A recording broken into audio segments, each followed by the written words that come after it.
Good evening, everyone. Welcome to the Raleigh Board of Selectmen meeting for April 28, 2014. First on the agenda is to call the meeting to order. Remind everybody that this meeting, and I will do it periodically during the meeting, that this meeting is being audio and digitally recorded. First, Pledge of Allegiance, and Larry White, what do you need us? Pledge of Allegiance.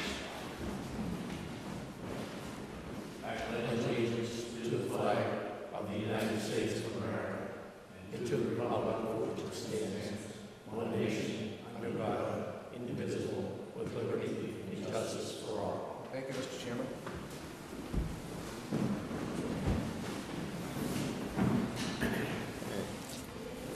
Next is chairman's comments. I have no chairman's comments tonight. Remind everybody that between 7:05 and 7:15 is citizen query. We will go into citizen query in about approximately 2 minutes. We have several appointments tonight. We have a 7:15 appointment, street layout hearing, Curzak Lane. 7:30, we have an informal hearing on the May 5th, 2014 annual and special town meeting warrants, and a joint meeting with the Finance Committee. This will discuss the Board of Selectmen and Finance recommendations, the FY15 water budget, and town meeting article recommendations.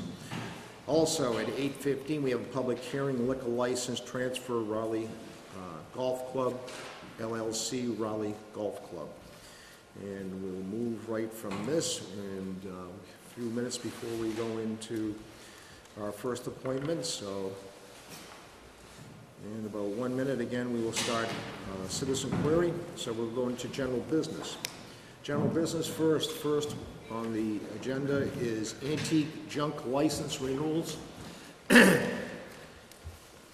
The applicants below have submitted renewals for antique and junk licenses to be renewed through May the 1st, 2015. The applicants do not have any outstanding taxes, water, or electric bills. All required forms and renewal fees have been submitted. First is Caitlin, Catherine, I'm sorry. Catherine Hall, Bittersweet Collectibles, 164 Main Street, and Judith Comley, Bargain Hut Realty Trust at 280 Main Street. Do I have a motion from the board? I'll make that motion. I have a motion. Do I have a second? Second. I have a second. Any discussion? All those in favor? Aye. Thank you, gentlemen. Moving on, second on the agenda is a request from the Cemetery Board to lift the hiring freeze to post 2 seasonal labor positions. The Board of Selectmen needs to ratify the posting of the 2 seasonal labor positions. Any questions from the board? Comments? I entertain a motion from the board. I'll make that motion. Do I have a second? Second. I have a second. All those in favor? Aye. Abstain. Thank you, gentlemen. Moving on, general business number 3. We are now in citizen query. If anybody has a question, they can address it at this time from 7:05 until 7:15. General business number 3, a request from the Board of Water Commissioners to lift the hiring freeze to post primary water operator position. The Board of Water Commissioners has requested the Board of Selectmen to lift the hiring freeze for the post of primary water operator. Do we have a discussion from the board? Questions? I have a motion from the board. I'll make that motion. I have a motion. Do I have a second? Second. I have a second. All those in favor? Aye. Okay.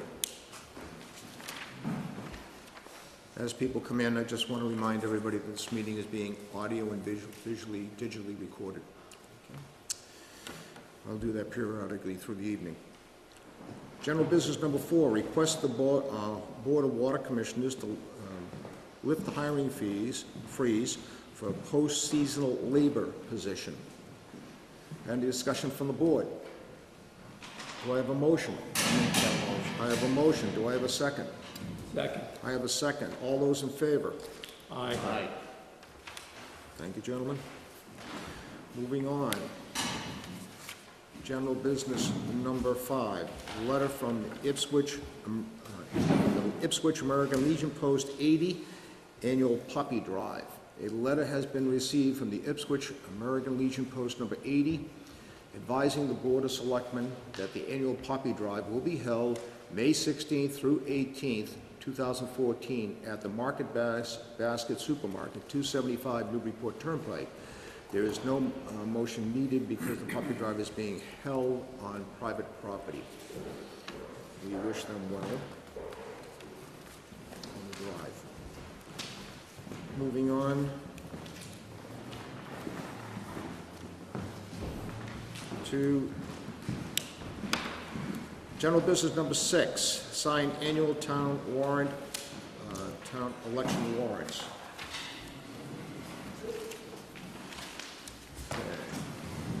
Have a motion from the board? I'll make that motion. Do I have a second? Second. I have a second. All those in favor? Aye. This will take a few minutes to sign.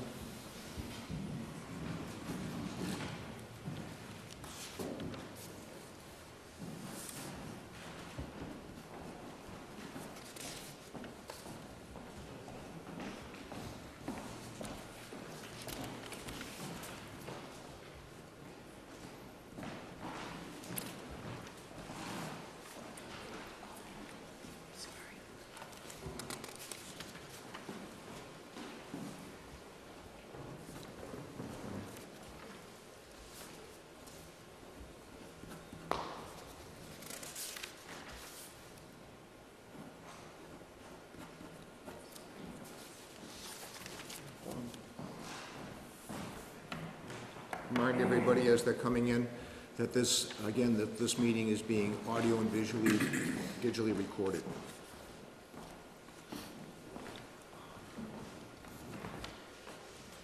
And again, we are in citizen query.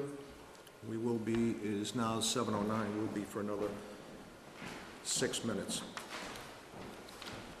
Any questions from anyone in the audience, they can address them to the board.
To explain to anybody at home watching that at this particular time we are signing the town election warrants.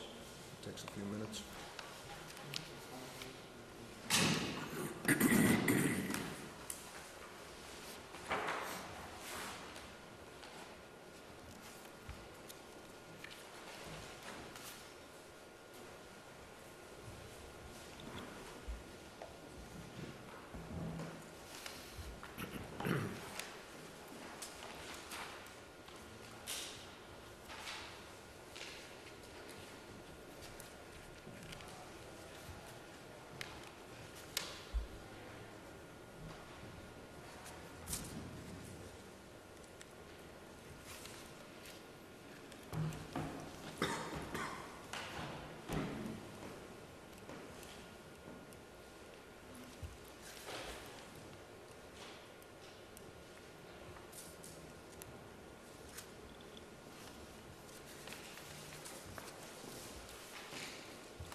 Again,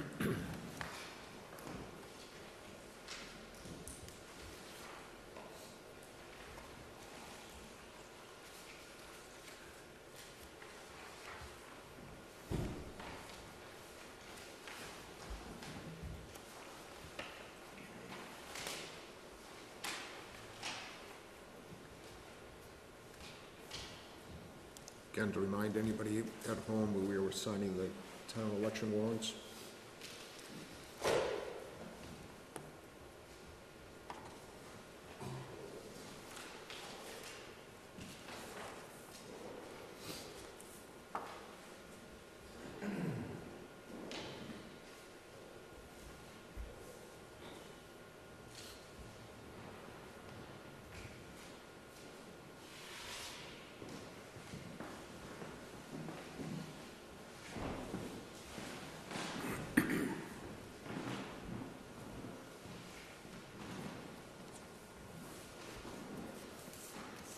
Thank you. Thank you, gentlemen. All right. It is now almost 7:15. Approximately about 30 seconds, we'll be shutting down the citizen query. It is now 7:15, so now it is official. Citizen query is now over. Remind anybody just coming in, I will do again periodically. This meeting is being audio and digitally recorded. Moving on, we have 2 appointments. Another folder.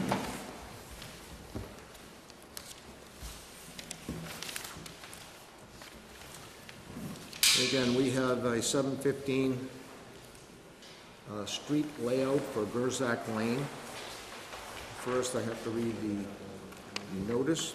In accordance with Massachusetts General Laws, Chapter 82, Section 22, notice is hereby given that the Board of Selectmen will meet on April 28, 2014, at 7:15 at the Raleigh Town Hall, 139 Main Street, Route 1A, Raleigh, Massachusetts, to consider and vote upon whether to lay out the road known as Gerzak Lane, situated on the southerly sideline of Haverhill Street and running an approximate distance of 600 feet, shown on the plan entitled Street Acceptance Plan, Gerzak Lane, Raleigh, Massachusetts.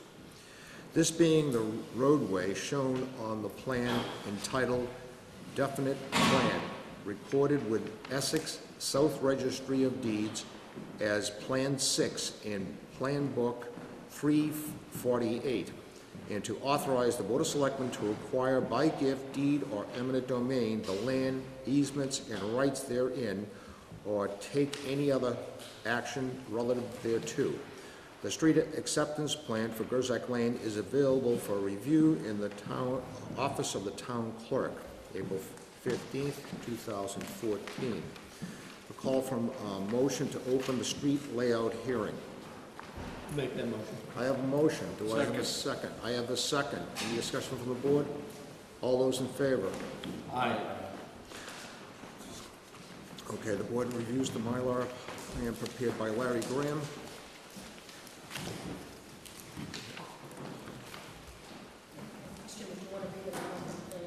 Yes.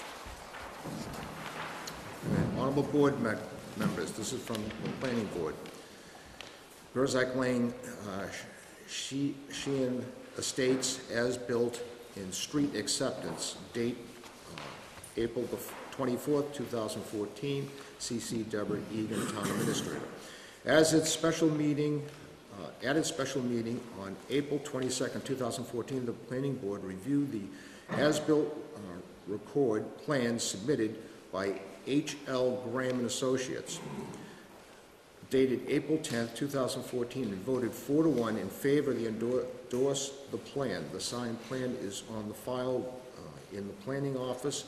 The planning board also voted 4-1 in favor of the recommendation that the town accept Gerzak Lane as a town road at the upcoming May 5th, 2014 town meeting.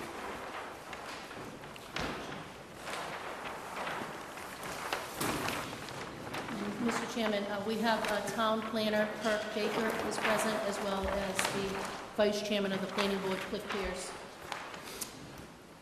Kirk, you have any comments?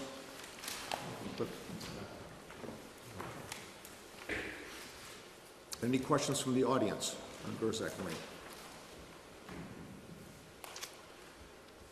Okay.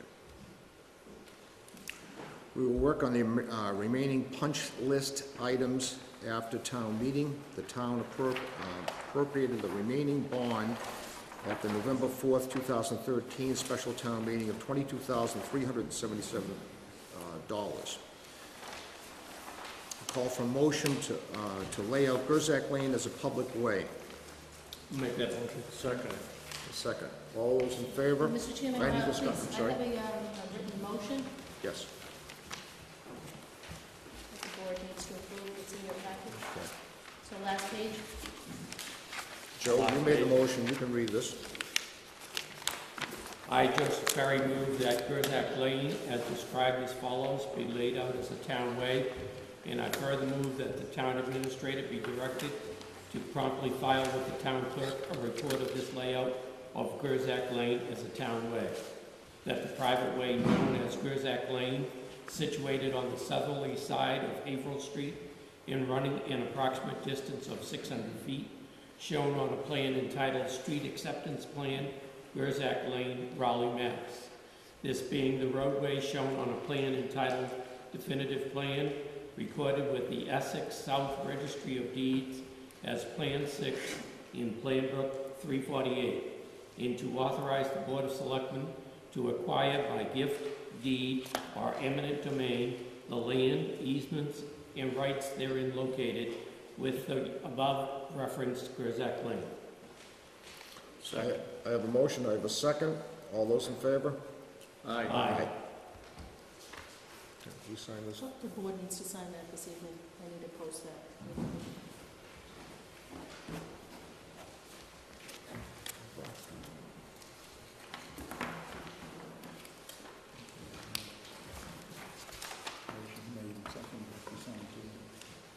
Okay. Joe, you'll have to sign in a second.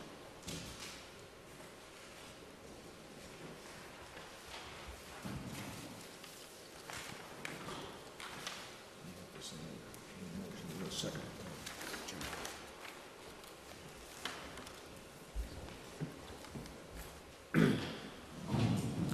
Periodically, I have to remind everybody that coming into the meeting that this is being audio and digitally recorded, the meeting. Decide in a second.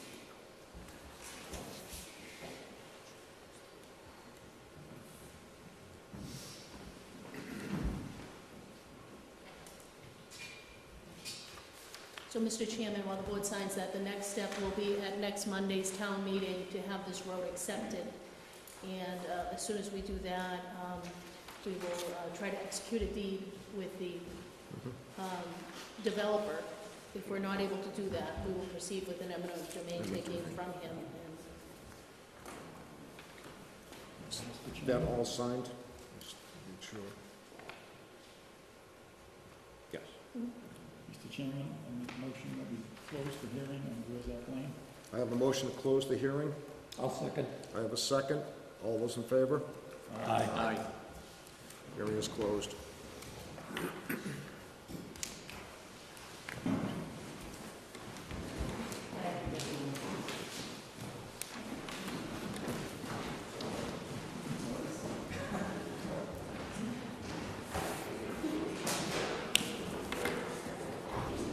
Okay. Going downstairs. All right. Okay, going back to general business. Request from the Raleigh Historical Society to use Margaret Scott Green for annual plant sale. A letter has been received from the Raleigh Historical Society requesting the use of the Margaret Scott Green for the annual plant sale on Saturday, May 17, 2014, with a rain date of May the 18th, 2014. Relevant department heads do not have any concern regarding this date. Mr. Chairman, Yes. as a member recuse myself from this action. Certainly. So do I have a I'll motion? make a motion, we grant that. I have a motion. Do I have a second? Second. Any discussion? All those in favor? Aye. Passed. With one abstention.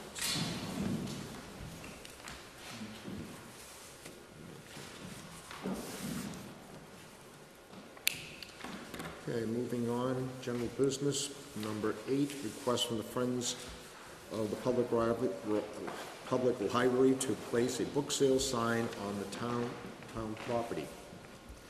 An email request has been received from the Friends of the Library to put up a sign publicizing the annual book sale on town property. The relevant departments, committees do not have any concerns regarding the request.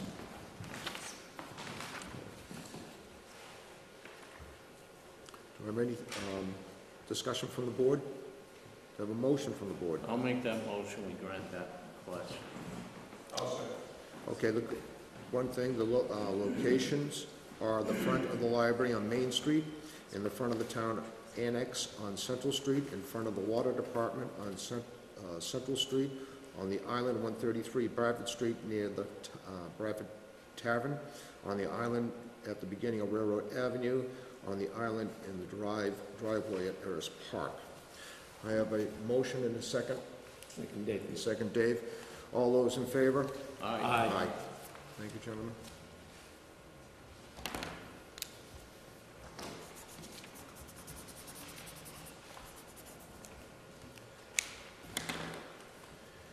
Okay, general business is 25 minutes after the hour. Road opening permit request for National Grid, 250 Dodge Road for new gas service line. Everything seems to be in order. Second. I have a motion, I have a second. All those, any discussion from the board? All those in favor? Aye. Aye. Aye. It's another document that needs to be signed by everyone.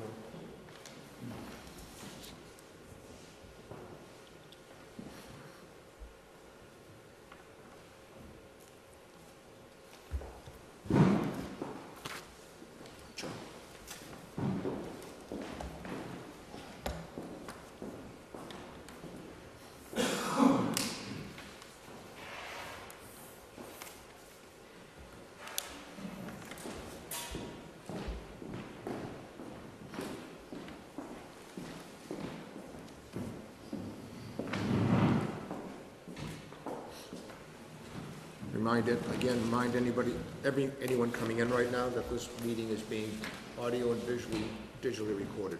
Thank you, gentlemen.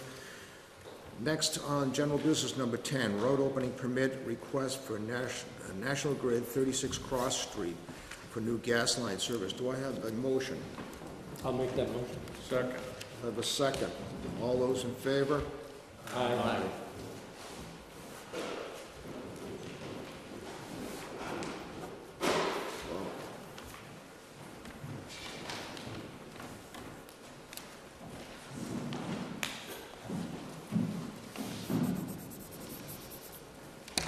Thank you, Joe.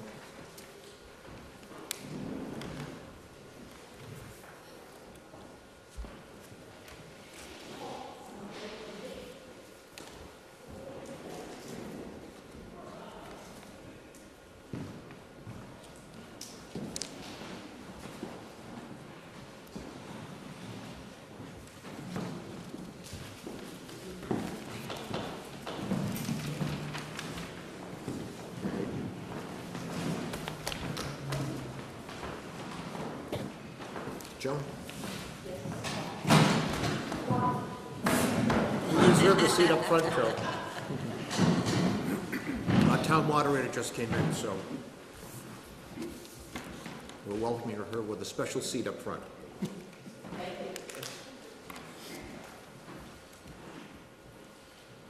Okay, and again, reminding anybody coming in that this meeting is being audio and digitally recorded. Thank you. Okay. It is 28 minutes after the hour. Do we have time for... I'll take Old business? New business one. Old business one? Okay. Well, we'll go for old business number one. A letter from Cynthia Lucy, Chapter 61 Land. Cynthia Lucy responded to the Board of Selectmen letter and her date of April 16th, 2014, which the board voted to send to her on April 14th, 2014. Attached is the letter sent to the board in response. The Board of Selectmen is in receipt of your letter of April 7th regarding the release of 2 land parcels from forestry program.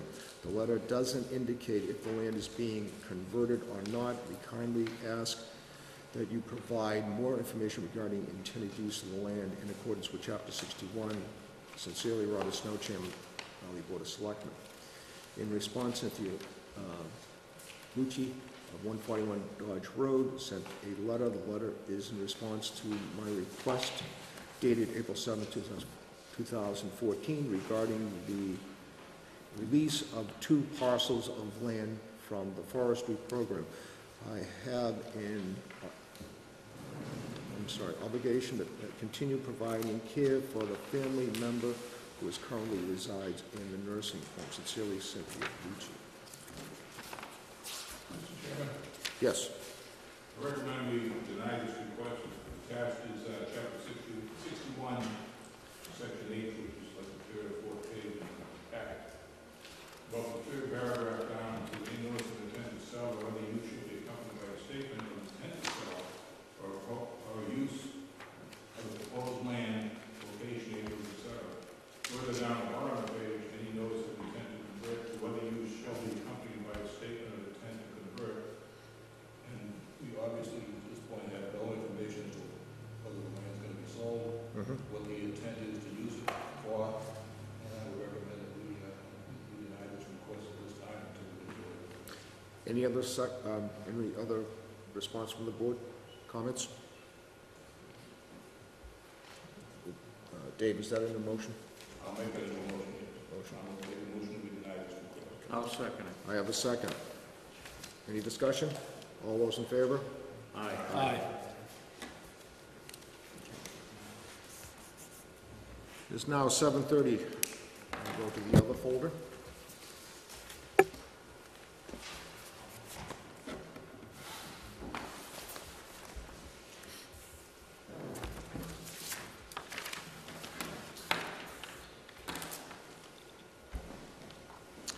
Okay, it's 7:30. Remind everybody this meeting is being digitally and audio recorded.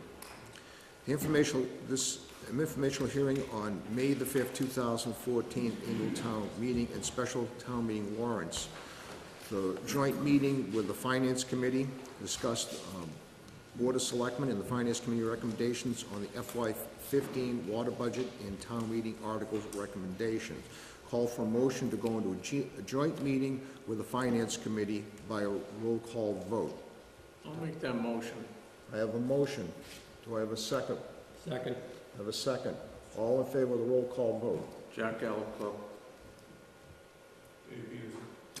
Joe Perry. Aye, Robert Snow. Aye, Robert Murray. Larry White, aye. Hi, Sharon Irwin. Hi, Janet Bridges. Hi, Jamie Snow. We are now in joint meeting. State that this is an informal hearing on the May 5th, 2014 annual and special town meeting warrants. And that both Board of Selectmen and Finance Committee during tonight's hearing will each take up a discussion and a vote on the recommendations on the Water Department budget. That will be Article 6 and Article 7 on the May 5th, 2014 annual town meeting warrant. This will be the following bullets. Individuals who have questions need to clearly state his or her name and address. The special town meeting warrant will be taken up first. The chairman, I, will go through the warrant and ask if there are any questions on each article. Concon Agent Bazelak will provide a brief overview of Article 14, the Girl Scout land. Planning Board member Cliff Pierce and planner Kirk Baker will be available to discuss Articles 19 and 20, the zoning articles. The annual town meeting will be taken up next. Chairman will provide a budget overview before we start the review of Article 5, the FY15 operating budget. Then we will go through the budget by municipal program area. If someone has a question, he or she needs to state the budget line. Articles number 6 and 7 will be read by the Water Board Chairman, Tim Toomey. We have handouts ready with updated version of budgets. After the presentation, both the Finance Committee and the Board of Selectmen will take up deliberations on Article 6 as revised in Article 7 in the vote to either recommend or not to town meeting. I will continue with the articles until we get to Article 22, the ladder truck. Chief Broderick will provide an overview of this article. Continue with the remaining articles. At the end of the meeting, I will call for a motion to close the joint meeting with the Finance Committee. So, any further ado, let's get right into the meat of it and start with a special town meeting warrant.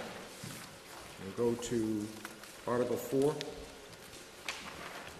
to see if the town will compensation for elected officers in town as required by Massachusetts General Law, Chapter 41, Section 108, as follows. I'm sorry. Special. Oh, I'm at the annual, sorry.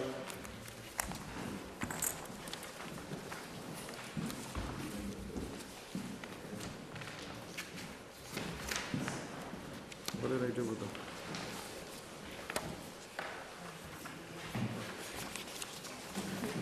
Here we go. I have it.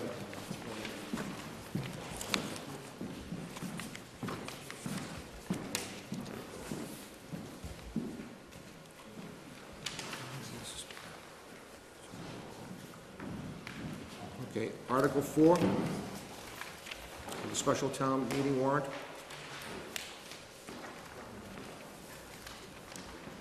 If I skip over something, stop me, okay, as we go through. Article 5, a special town meeting, as we go through. Any questions? You're doing the special? We're doing the special, I'm sorry. I confused everybody, I'm sorry, Sharon, by going right to the annual, okay? We're going to special. So Article 6. Article 7.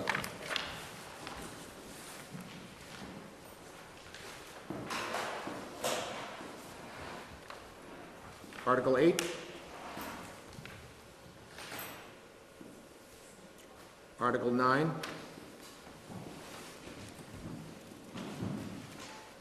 Article 10.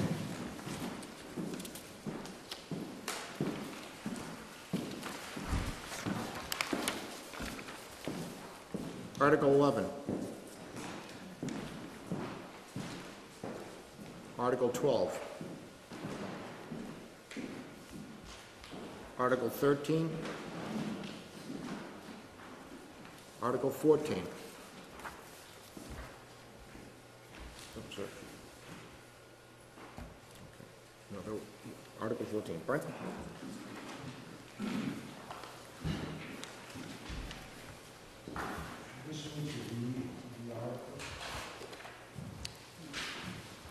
We read the article, just give us a brief overview.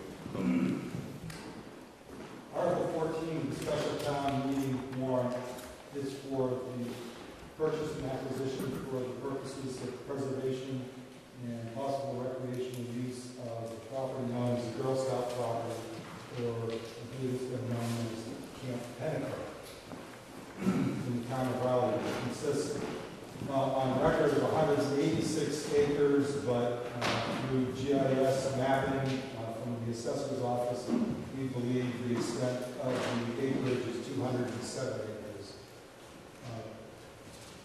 Trying to put audio visual on the screen here, I do have a handout that was prepared by Essex County Greenbelt and conducted a site visit to walk on the property this past Saturday.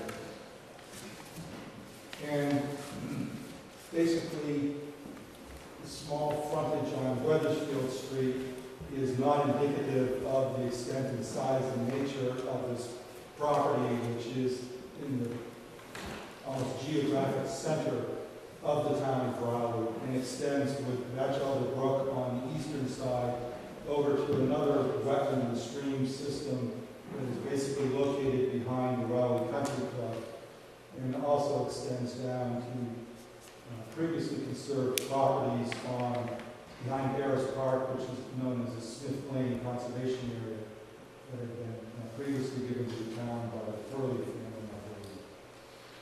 So this represents one of the largest contiguous parcels that is mostly predominated by upland forest and flanked on eastern and western boundaries by wetland systems. And so has the potential for fairly extensive development. Anything further? Any questions from the board and audience? Thank you. All right. Okay. Moving on to Article 15. Questions? Article 16. Article 17. Article 18. Article 19. My name is Cliff Pierce, I'm with the Planning Board. The Planning Board has two zoning articles that we're proposing for this town meeting. Both of them are pretty straightforward. The first article, Article 19, would amend the section of our bylaw that deals with permitted uses.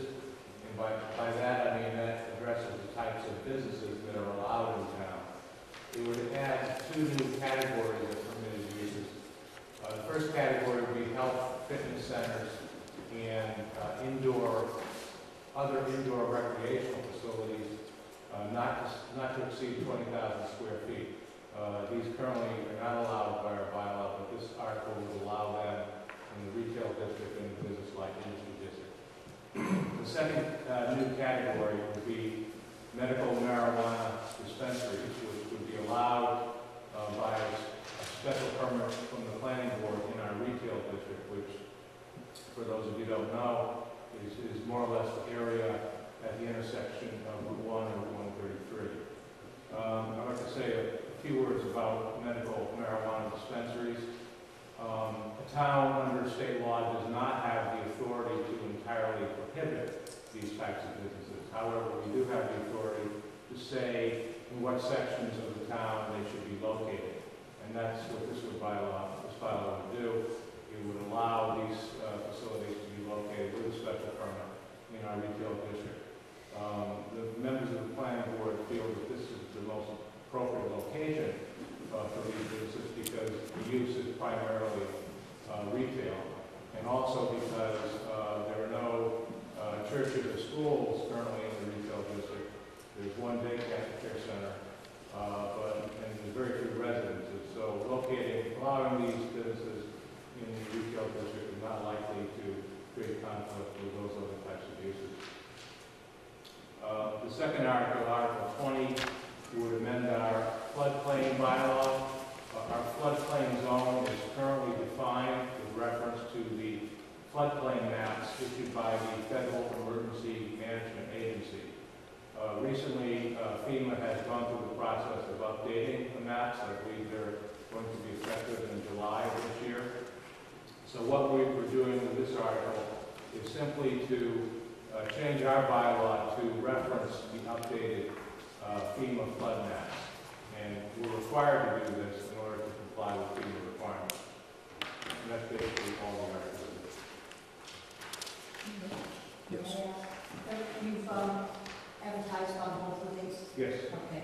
And my other question might be, the first one is that it is, what is the state allowing? 10 of these marijuana dispensaries? Is that what they said in the state they would allow? Statewide? Yes, statewide. I'm not sure what the statewide number is. I think it's 5 per county, the maximum 5 Okay, is per that county. what it is? All right. And that might be a point to be brought up, just so that everybody doesn't think Sure.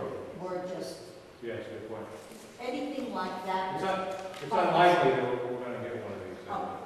Right. You're right. I agree, but I think anything that you can add to the explanation may stop some excessive questions on that.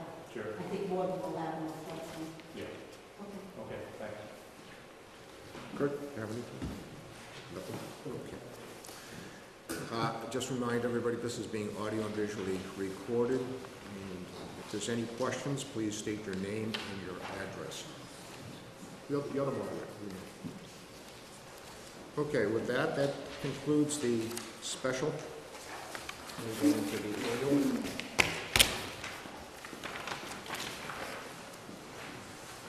Okay. Article 4 of the annual. Questions?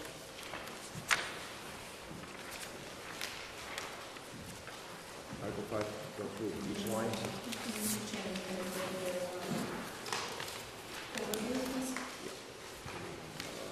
What do they do, my overview? Is it on the other side? Oh, there it is, okay. Thank goodness you take care of me. Okay, just going to review the fiscal 2015 budget. Revenues, estimated taxes, $12,920,758.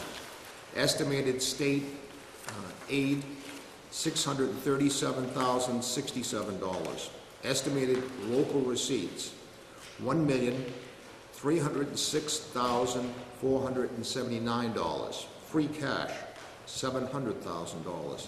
Other overlay released in water overhead, $189,449, for a total of $15,753,753. Required expenses before town meeting. State assessment, negative $99,245. Allowance for state abatements, negative $170,000. Prior snow, ice deficit, estimated negative $250,000. Other interest and tax title raised on recap and library grant, negative $20,600, for a total of negative $539,845. Net revenue, $15,213,908. Less schools, Triton, Whittier, Essex, North Shore, Aggie, is negative $8,747,993, which is 59.85% of the total operating budget, which brings us to $6,465,915. Less fixed cost, debt service, negative $370,693. Retirement, Medicare, unemployment, health and liability insurance, negative $1,371,676, for a total of negative $1,742,369, or 11.92% of the operating budget. Less stabilization, $200,000, negative. Retirees' health benefits, that's OPED, which would be negative $150,000.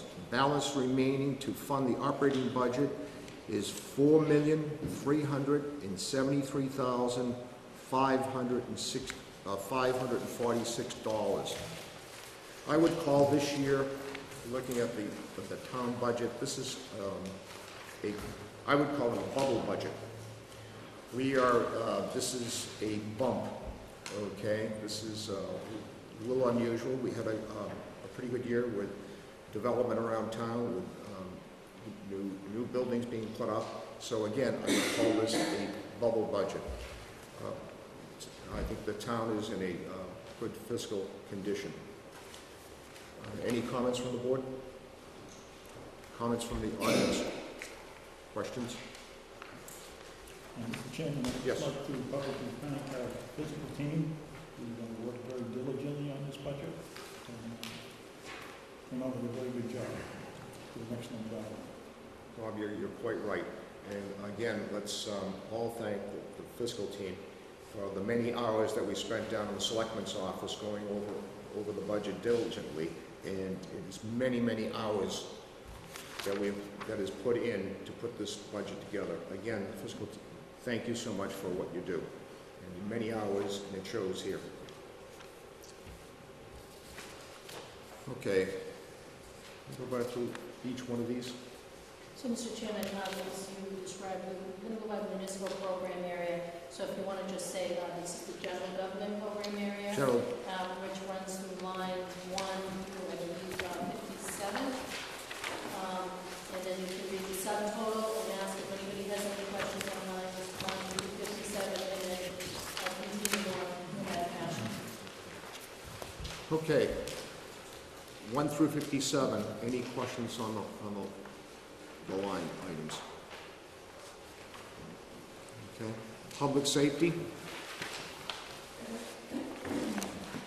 That's lines 58 through 64. I'm sorry, 63? 91. 91, I'm sorry.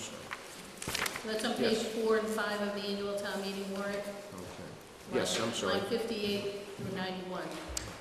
Subtotal, 2 million, Mr. Chairman, I'm going to read the subtotal on page 5. 2,060,033. $2 million. Shellfish constable. Oh, I'm sorry. $2,060,033 for a subtotal.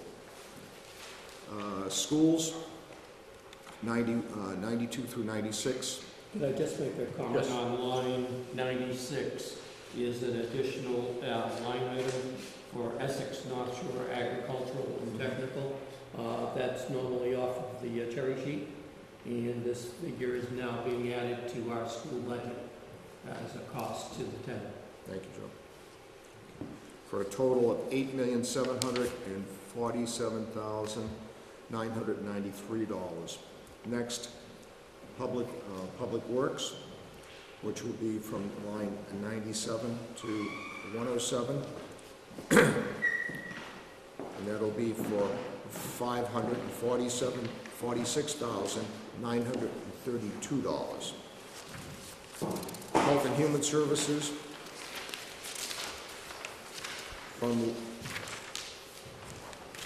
line 108 through line 119 for $294,051.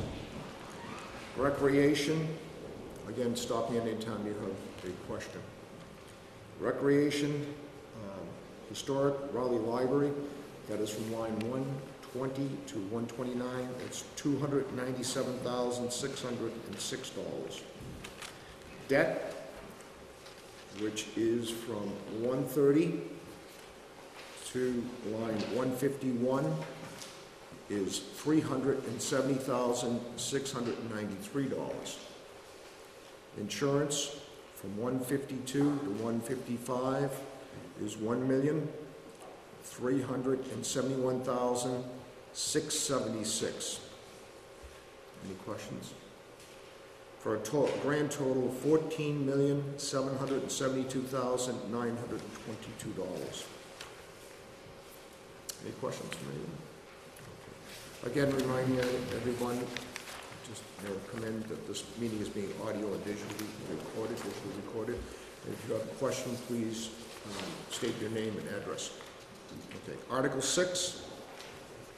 So, Mr. Chairman, we would draw everyone's attention to the handout and call upon Mr. Toomey.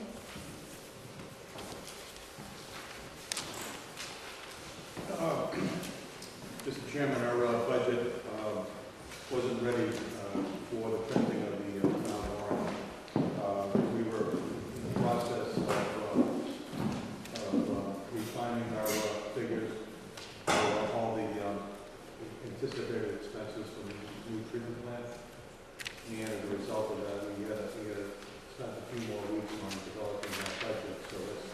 before us right now.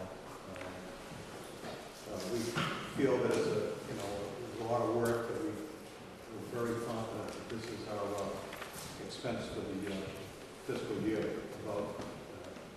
before us. One of the things that we had some trouble with was the power consumption of the plant. We had to look at that in detail with our engineers and to refine that further, and resulted into a budget that is similar to last year's dollar amount. And as a consequence to that, we'll have no increase in the rates.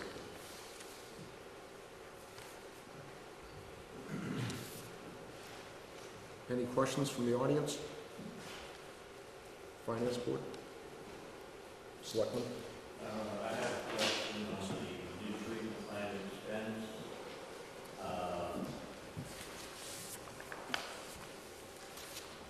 You showed in the handout it being lower by about $100,000.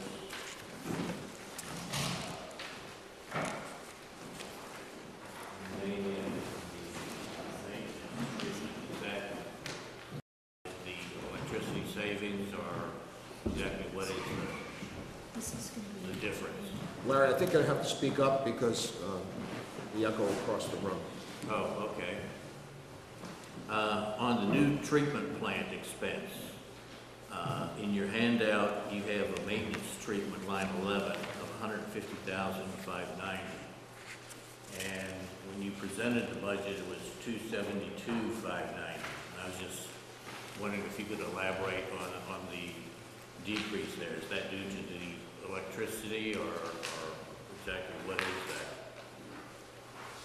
I believe most of that is the electricity.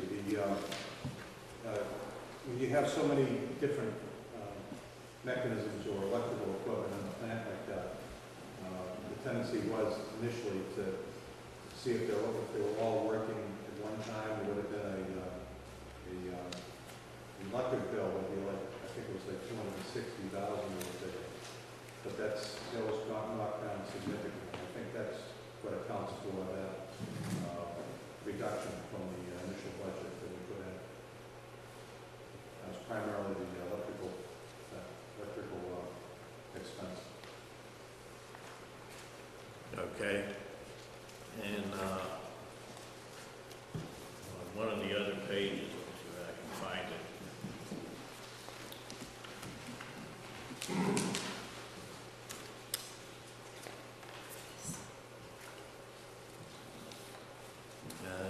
Yes, on the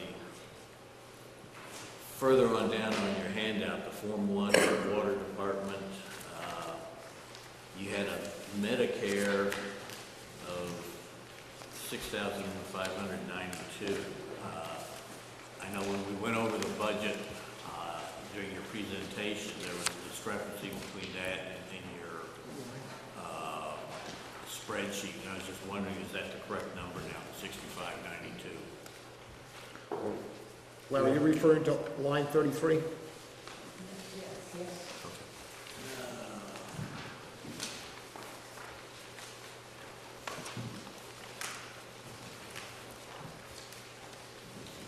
$6,592? Yes, I guess Okay, that's that's the line line. 33. Mr. Chairman, Yes. Sue Bailey, town accountant. That will vary with the payroll. It's .0145 with the payroll, so as we revised pay numbers, that number would have moved around quite a bit. Okay, so the 6592 is the better number, we'll say. I can't speak for that, I just know that's what we're headed for. Okay. .0145 of the final payroll. And you do not need to put it on the OPEB number or the unemployment number. I think that was the difference at the time. Okay, thank you. First time I think was on unemployment and OPEB, which don't pay that. Okay. I don't have any other questions. Any other questions? Anything else from Chairman Toomey? No, that's it. I think we have a good budget this year, and thank God that we were able to fine tune everything. I don't think we're going to see we're not going to have a rate increase. So it was quite a jump from last year to this year. This coming year, we're going to be the same rate that we were last year. We had a rate specialist look at our figures and our revenue and income, and he verified that too. So we're in good shape. Again, any questions from the audience? May I ask, what, Yes. is this whole packet going to be handed out, or just these 2-3 pages? Just the 3 With the- pages. With the line that. Yes. What I gave you had some budget detail Right, okay. to substantiate that for the, really for the use of the selectmen and FinCom, because they need to take action That tonight. was just, I think the rest of this is way too.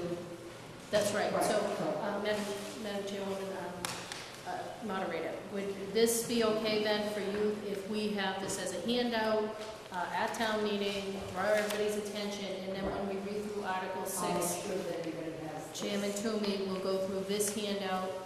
It'll be available. And what's in this warrant, even though sometimes they say, this is what's good. That's right. Moving an announcement to that, and everybody has that. This is moderated. Yes. The main change was on the new treatment plant maintenance, that went down $122,000. Right, I saw that on, that's the line item that, is the Yes. right question. And that may be the only change, if Well, we that's good. other rounding. And that might be something that, Mr. Toomey may want to say from the original that people received in the mail, by tweaking the numbers, we've gone down some. One other change is the fiscal 14 wasn't quite complete in that one, so we added it. And as a result, it's a reduction in budget from 14 to 15. That's a good point, that there was a reduction.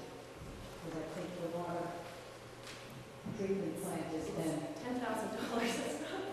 well, every nickel counts. All right, thank you. Thank you, Madam Moderator. Okay, any questions from the audience?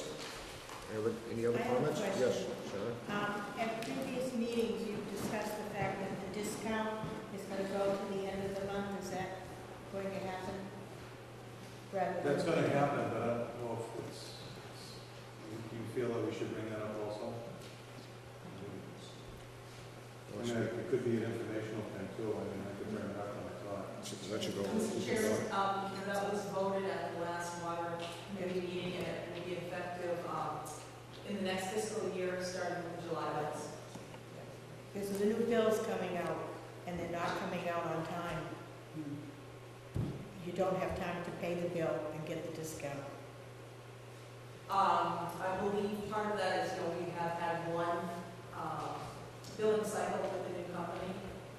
I think they have had a few glitches that they've been working on.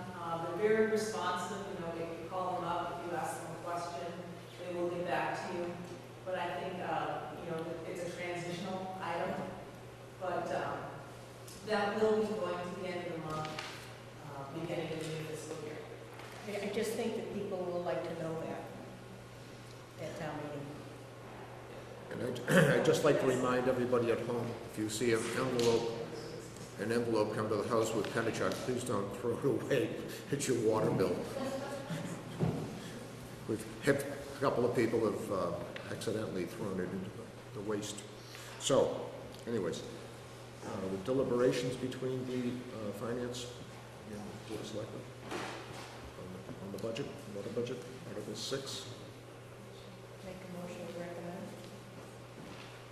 All right, have a motion. I'll second. Second. All in favor? Aye. Aye. Okay, so, Mr. Chairman White, so you're voting on Article 6. Correct. Okay, so you've now voted to recommend Article 6 as presented in the attachment. We also need you to vote then on Article 7.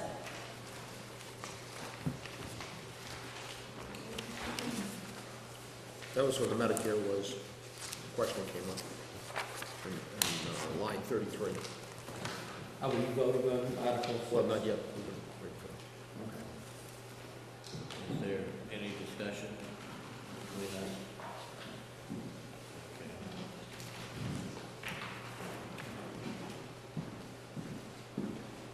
If there's not, I'll make a motion. You making the motion? Yes, I am. Okay. I have a motion. Do I have a second? Second. All in favor? Aye. Okay, so, Finance Committee has voted to accept, to recommend Article 6 and Article 7. The Board of Selectmen, any discussion from the board? I have a motion. I'll make a motion, we accept them to 6 and 7. 6 and 7. Okay. Do I have a second? I'll second. I have a second. Any discussion? All those in favor? Aye.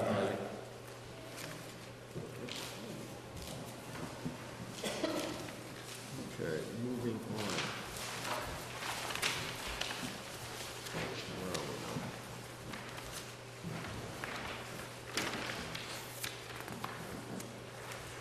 we now? Article 8. Excuse me? Page 9, Page bottom of page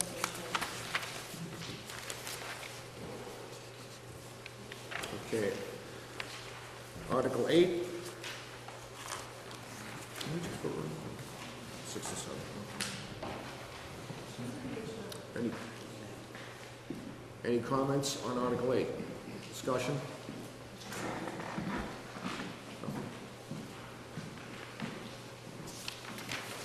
Moving on to Article 9. Mr. Chairman, 9 through 11 are handled as a consent motion. Okay. These are standard articles. Article 12. Consists of 13 revolving fund renewals. 13. Yeah, those are all the different boards. Moving on, Article 14.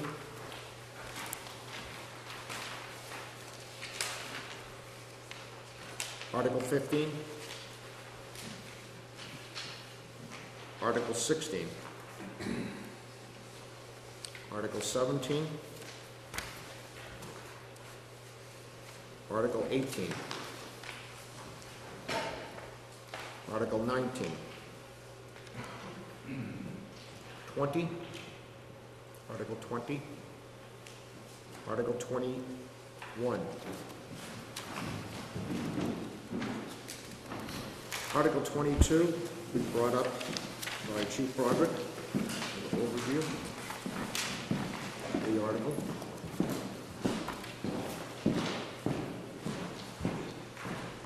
If you could have the chief's attention and the screen.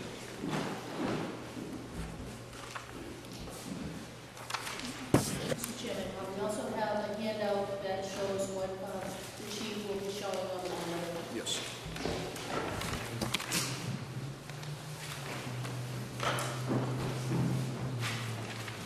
Good evening.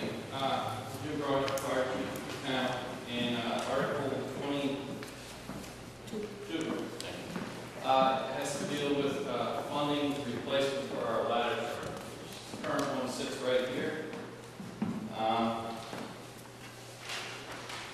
In July of last year, during routine maintenance, it was noticed that the ladder one had been rung and rail on one of the flies of the ladder truck. To fix the ladder, a new fly would need to be located to replace the damage. Due to the inability to locate a suitable ladder fly on the mechanical issue of the truck, it is not cost effective to repair due in part to its age, which is over 26 years old, and is no longer supported by its manufacturer. During research for a plan to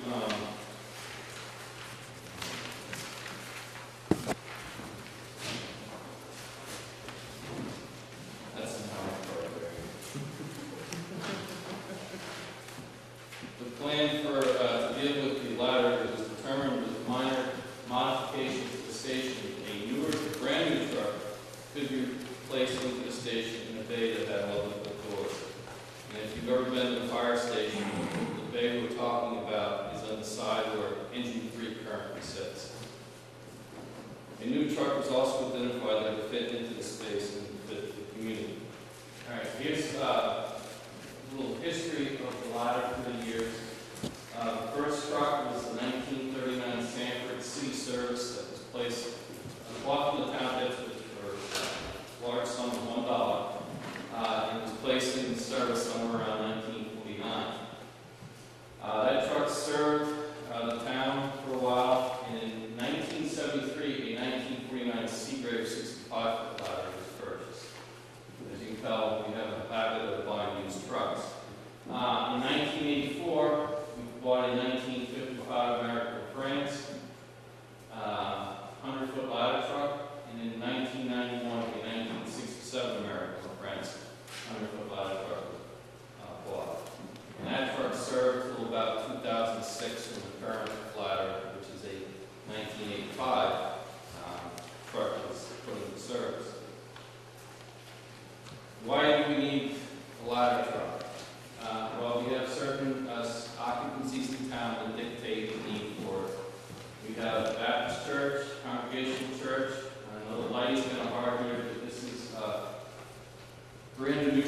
Turnpike.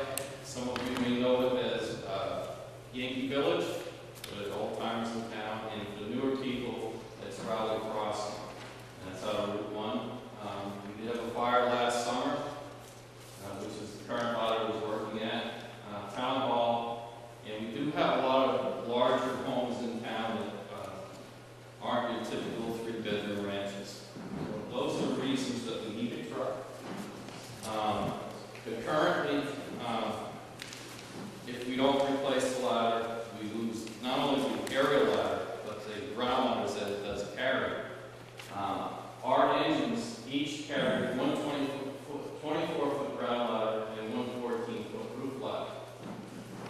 The ladder truck carries a 35-foot ladder, two 28-foot ladders, two 16-foot roof ladders, and one 20-foot roof ladder. If we don't replace the truck, our engines will be carrying 24-foot ground ladders, and they will allow us to reach the second floor window, but won't get us past the second floor. So some of the houses that we do have in town have 3 stories on them. There are a few. We wouldn't be able to get to those windows. If we have the ladder truck with the long ladders, we do have that ability. This is the most important slide of the presentation. That's the last one, so it's short and sweet. What is the impact on property tax? Engine 1, which is the newest engine that we bought, his bonds paid off in June of this year. The ladder truck will be bonded for 5 years, similar to what engine 1 was, at a rate of 2.5% for 0.025. I'm hoping I read the email right out these numbers. First year debt service totals $165,375, which equates to an increase of 20 cents per thousand on the tax rate. On an average valued house of $370,000, this would cost the average homeowner $73 total, $73 the first year, and in each year during the bond, it would drop about $2, so that the 5th year, the final year of the debt, it would be $64, plus or minus a couple of pennies. That is my presentation, short and sweet. Is there any questions? Any questions from the audience? Any questions from the Board of Selectmen? Finance? Chief, thank you very much for the presentation. And again, remind everybody that this will be a debt exclusion override once it's paid off.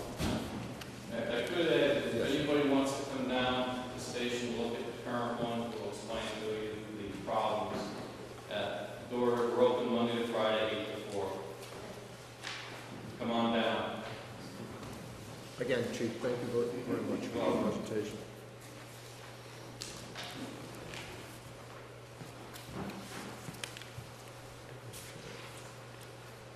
Again, picking up from Article 22, moving to Article 23. Any questions? Article 24. Article 25. Article 26. Article 27. Article 28. Article 29. Article 30.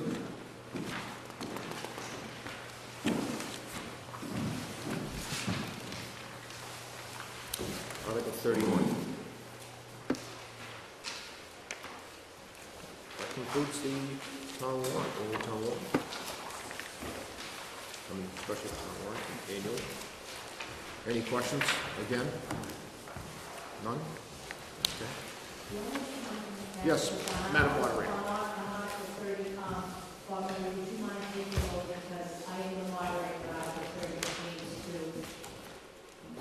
my Sure. job or my elected, and I just don't want anybody to think that I'm out there pushing for this to go through. It's just to hold on that. On Article 30, the regular town meeting, is the change to 3 years for the moderator. Yes, if you wouldn't mind stating over on that. I just don't want anybody to come up with any Sure. conflict. Understandable. All right, thank you. I just wanted to let you know that ahead of time. So with that, I have a motion to go out of joint meeting with the finance. I'll make the motion. We'll go out I'll second. All in favor? Yep, roll call vote. Aye, Larry White. I, Sharon Everett. I'm Sharon Everett. I, Jane Snow. Aye, Jack. Aye, Joe Perry. Aye, Robert Snow. I'm on the line. We're out of joint meeting. Thank you.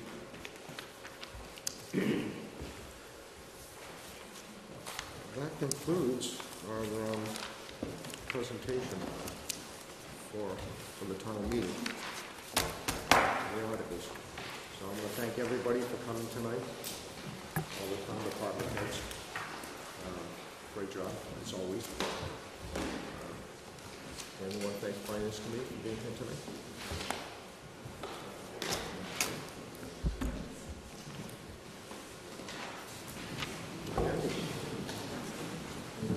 Again, thank you very much. You did a great job, all of you.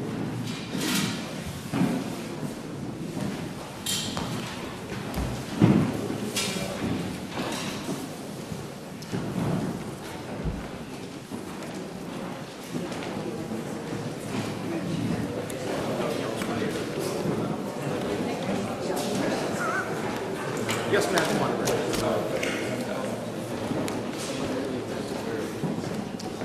Oh, thank you.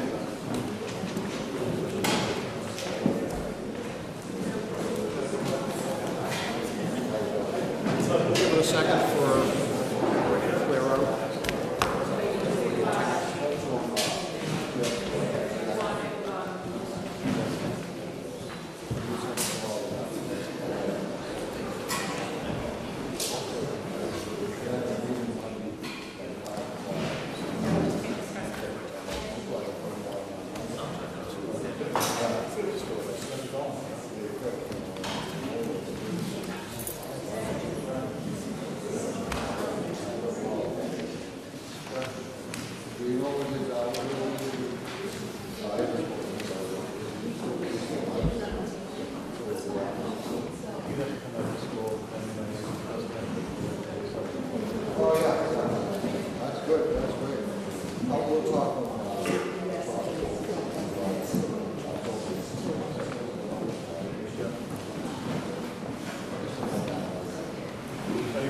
Again, thank you, everyone.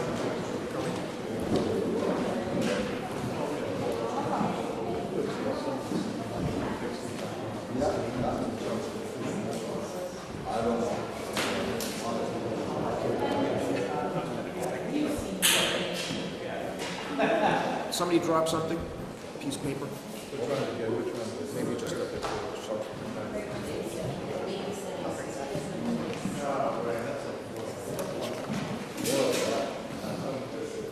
Okay, that's not too bad. We're just about 2 minutes behind. We apologize. Where's he going to school anyway?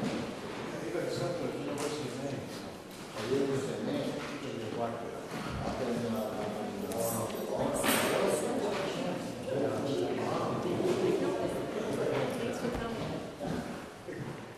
Good for us. Get away. Mr. Chairman? Oh, I'm sorry. That's okay. This is a hall that has a lot of echoes. Okay, thank you. Excuse me? I'm sorry. We don't use this all the time. Yeah. We're still working. We still have some things to touch up here, but it's a beautiful room to use. I wish we could use it all the time, but we have some work to do before we can fully come up here. Okay, we have a 8:15 public hearing, liquor license transfer Raleigh Golf Club LLC, Raleigh Country Club. Mr. Chairman, could you just make an announcement that the 8 o'clock appointment is canceled? Oh, yes, I'm sorry. 8 o'clock appointment for... Mr. Vogel. Mr. Vogel. Is out of town, and so we're going to reschedule that for a few weeks. Okay. Thank you. Okay, have read the public hearing notice first. Notice hereby given in accordance with Chapter 138 of Massachusetts General Laws as amended that the Raleigh Board of Selectmen will hold a public hearing to be held on Monday, April 28, 2014 at 8:15 p.m. in the Raleigh Town Hall, 139 Main Street, Raleigh, Massachusetts, upon application of Raleigh Golf Course, LLC, Raleigh Country Club principals Richard Negroski, Ralph DiGiulio,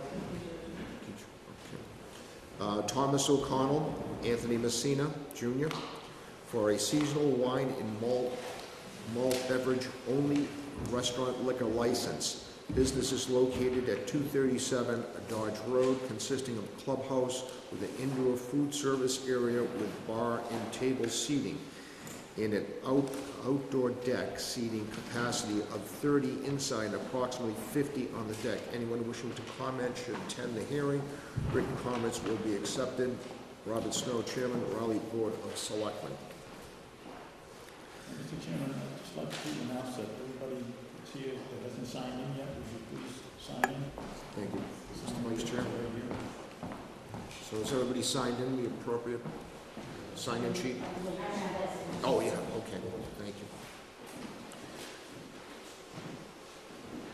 I ask for a vote to open the public hearing. I'll make that motion. Second. Have a second? All those in favor? Roll call vote, correct? Roll call vote. Jack Cook. Dave Peterson. Aye, Joe Perry. I, Robert Snow. Murray. We are now in, hearing is open. Ask for the applicants to identify themselves. We have Raleigh Golf Course LLC, the attorney for the applicant. And what I do have is the original cars, the seats and the cars. So they sent copies over to you, but I want to make corrections. We're going to see you to request a transfer of the existing liquor license that was granted originally by this board to Burton Page, the prior operator of the golf course. Mr. Page actually sold the golf course to Raleigh Course. They sold the assets. The actual golf course, the physical real estate, remains owned by the, what's it called, Raleigh Country Club. The investors at one time. At Raleigh Country Club LLC, it's still owned by the same owner. And there's just a lease in place, so there's an assignment of that lease to Raleigh Golf Course LLC. And the assets, like I said, have been transferred by Mr. Page to that entity. And now they are seeking to transfer the liquor license that Mr. Page received to that new entity that's operating. I'm sorry, you sir, are you kitchen? In Okay, Mr.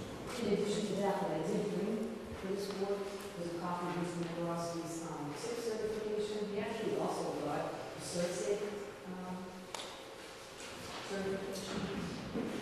And then I do have the inspection of the old contract that I myself should occur on the occupancy requirements for the clubhouse. We can put that on the purposes of that as well. In your package, you do see the full complement of information with regard to the individual manager, who's Mr. Nebraska, as well as information relative to the other beneficial owners of the road. I mean, of the golf club. This is Bill Joseph, senior at the town of all which is correct. So you have the personal information forms as well as your corporate information. Okay, the applicant is changing the type of license from a general on-premise license to a restaurant on-premise. Well, I always thought that it was a general on-premise, and we thought it was a restaurant currently. We didn't really know, because they do serve food. So the difference between the general on-premises and the restaurant is just that the food component. And since they do serve food, we were considering that. Okay. When the restaurant component, are you talking about We serve like sandwiches and stuff. packaged sandwiches? Prepackaged sandwiches. So it's not, you're not, We don't have a kitchen. you don't have a kitchen, nor a sink. Correct. Okay, the applicant presented to the board seating of 30 inside and 50 on the deck. Correct. Okay. Burton Page's license had a total seating capacity of 24.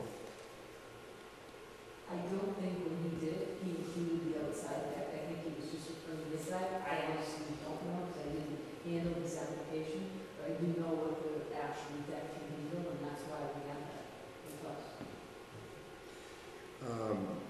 Burton Page's license runs from April 1st to November 30th. Yes, because it's seasonal license. Yeah, yes. Monday through Saturday, 10 a.m. to 9 p.m., and Sunday, 11 a.m. to 9 p.m. The applicant for this has not specified the hours, So we assume that we retain the hours that we have. the same hours, Exactly. nothing changing. Okay. Who's going to be the manager? Mr. Claus. Okay, we were told that Stephen Dottolo. Stephen Doe also works for the company. I'm one of the partners. Okay. And we'll be overseeing Stephen. But Stephen is on site. Okay, Mr. Burton's application stated it would be 35 hours managing. How many hours?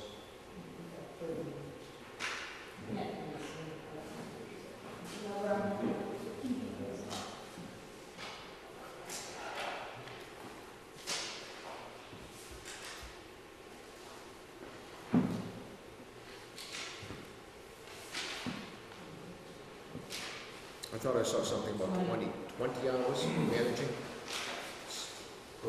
This is because of the time of year, because I'll probably have about 20 hours, but involved in all forms of operation, daily basis. That's because this is on site. So when you look at the application actually specify how many hours you were present at the Yes. location.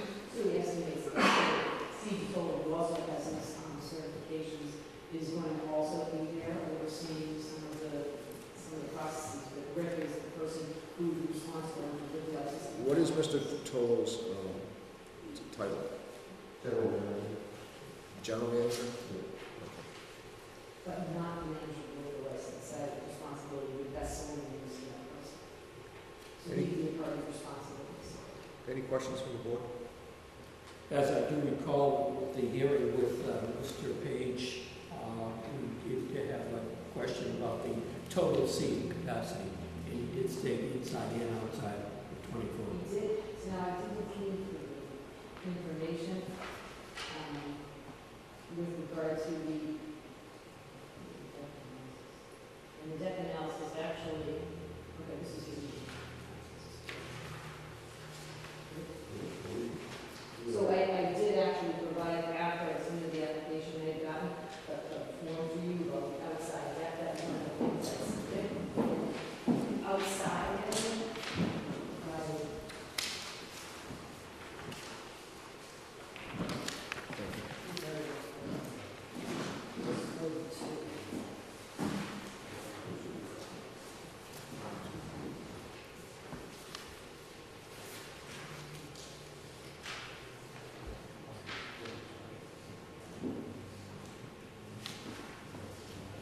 Any other questions from the board?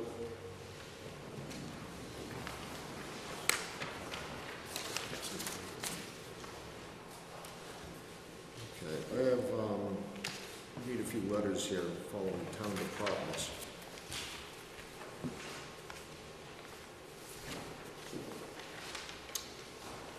Okay, first, the Raleigh Police Department.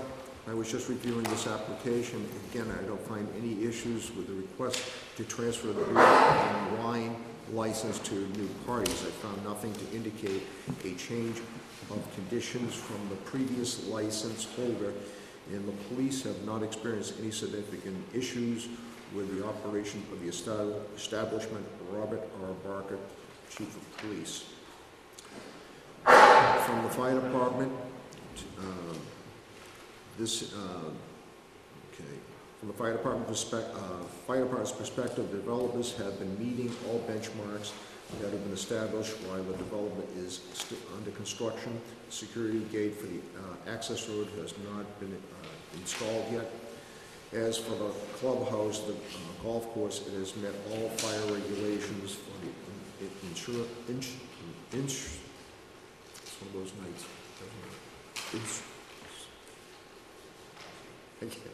Insurance of the liquor license in which you issued to former operator of the course. The fire department has no objections at this time to the transfer of license. Respectfully, James C. Browder, Fire Chief. From the building inspector, Ken Ward. Amy, I have no issues to transfer the license. The SP from the planning board was, to my knowledge, adhered to, and prior license holder, fire chief and myself issued said license, and not the enforcement agent for the planning board, Ken. Frank Journey, Health Services Coordinator under Section 3, type of license, restaurant is checked. This establishment is not a restaurant and does not have a kitchen. This is most likely a typo when filling out the application. The category general on premises appears to be the best match. There is no dishwasher or a 3-compartment sink. Therefore, only disposable, single-use glasses, dishes, and utensils can be used. The hand-wash sink has been installed in the area while serving. Will take place to provide proper hand washing. If the above information is correct, the health department does not have any additional comments concerning the liquor license. Discussions with the owners have taken place concerning options for food services. Please advise if I may be of any further assistance.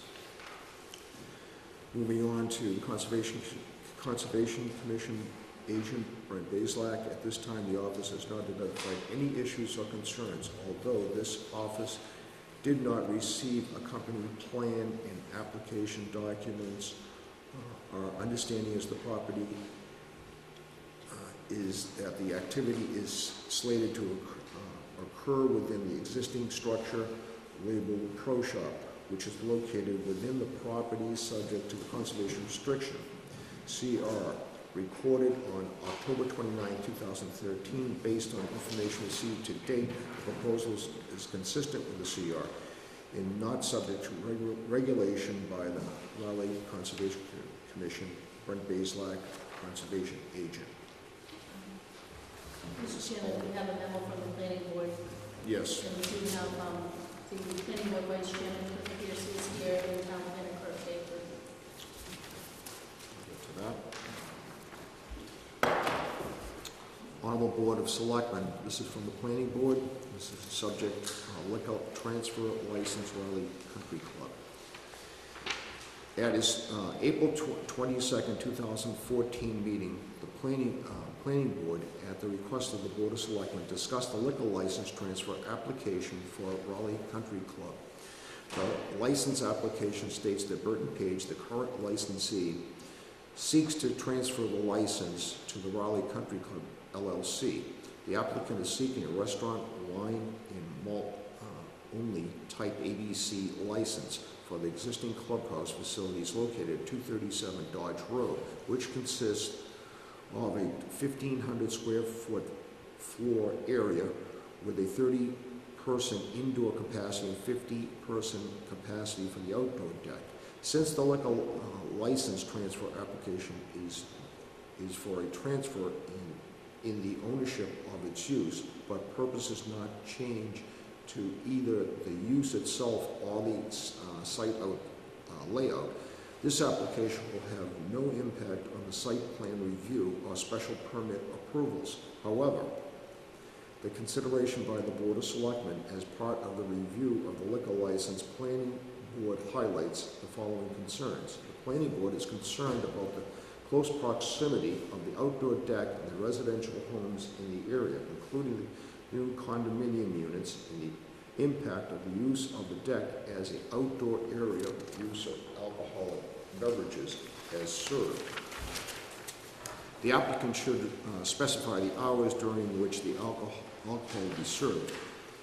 Last bullet, the planning board is also concerned how the operation will be supervised, since the applicant's response to the application question 2 indicates that the manager of the facility, Richard Nedkowski, excuse me if I butchered your name, will be on duty on the premises for only 20 hours per week.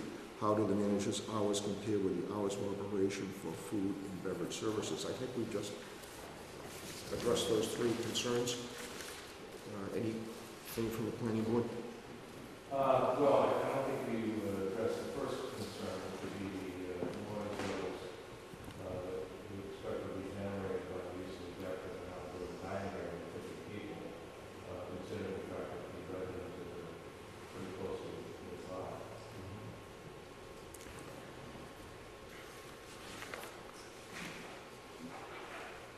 Yeah, 9 p.m. I think that would be any time of the service is pretty late. we're transferring the license as said. Any questions from the board, comments?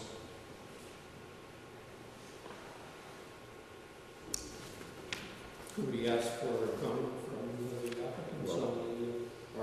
Well, I just want to have one more thing to read, okay?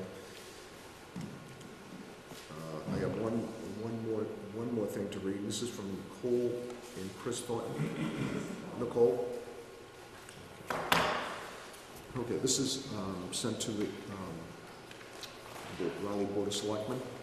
This is the subject is public hearing, Raleigh Country Club liquor license. Dear sirs, as a resident of the town of Raleigh since 2004, I am writing to express my concerns in regard to the issuance of a license to sell alcohol on the premises commonly known as Raleigh Country Club. I lodge this objection as a member of the community, as a parent to children being raised in the community, as well as a butter to the land directly affected by decisions of the board. The purpose of this letter is not to appeal or object to the earlier decisions of the town or its boards. Instead, our purpose is to point out that the Board of Selectmen, to the Board of Selectmen, that the decision previously made did not consider the impact that the present application for a liquor license will have on the community, because none of the previously rendered decisions underlying the present intended use had contemplated the proposed use of the premises as a drinking establishment.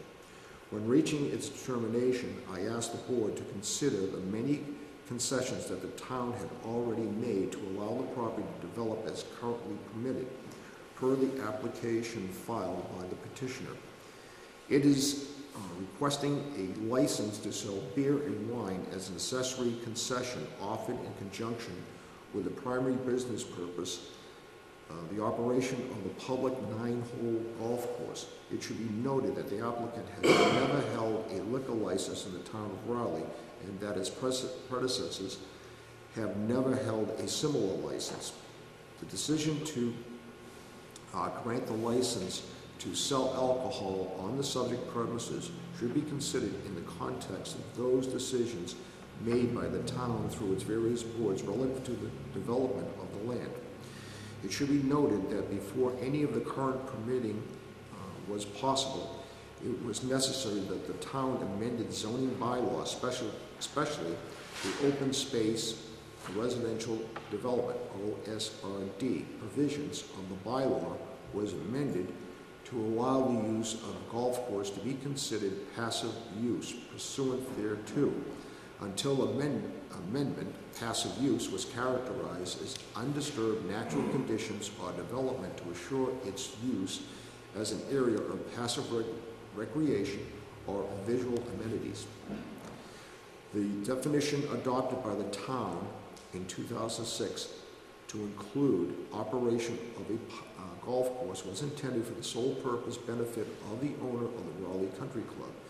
This decision allowed the developer, applicant, to build a high-density development without adherence to zoning bylaws applicable to other residential development not part of the OSRD. In doing so, the town conferred upon the owner the ability to exploit its land for residential development in addition to the use as commercial enterprise, i.e., a golf course. Pursuant to the OSRD ordinance, the planning board granted the applicant owner, the residents at the Carriage Pines LLC, a special permit to develop a high-density residential neighborhood on the premises.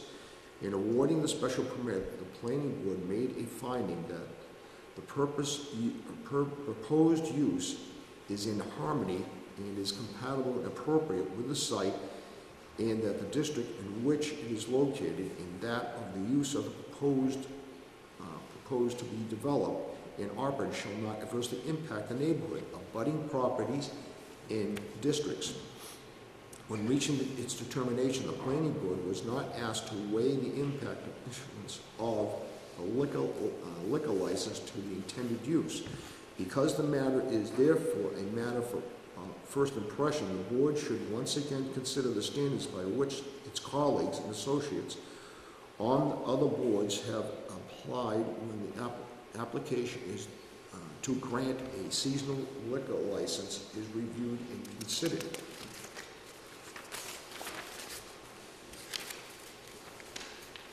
Specifically, the board should determine if the permit, if to permit the golf course to operate to use the premises as a drinking establishment open to the consumer public, not merely club members, is consistent with the town objective to maintain open space for passive recreation by the members of the community. Furthermore, the board should consider if such a use as proposed is in harmony and is compatible with the appropriate with the site and the district in which it is located, and that the use as proposed to be developed and operated shall not adversely impact the neighborhood, abutting properties and districts.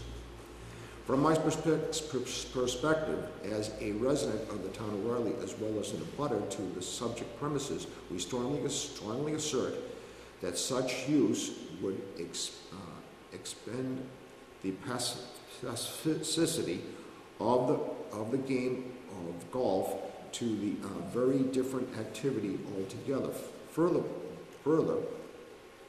the addition of the drinking establishment in the neighborhood, otherwise characterized by farms and residential homes, would not be in harmony with the immediate community, and that such a decision would have a direct adverse impact on the other property owners in the immediate zoning district. To put it bluntly, allowing a bar room in our backyard will have a detrimental impact on the privacy, the safety of our children, as well as negative impact on our home value from the perspective of everyone from the property, from everyone but the property assessor. This is a residential neighborhood that happens to have a public golf course. Houses are within close proximity to the proposed bar. The streets are winding and narrow. Speeding has been an issue with children frequently walk and ride bikes on Daniels and Dodge roads due to the lack of sidewalks in the neighborhood. Let's not mince words. This will not be a bar whether liquor is sold or not.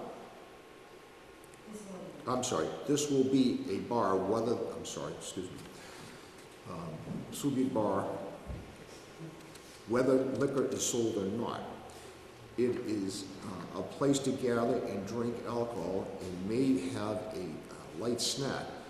No matter how diligent a drinking establishment is, a person who consumes too many drinks and drives out of the golf course is putting our children at risk.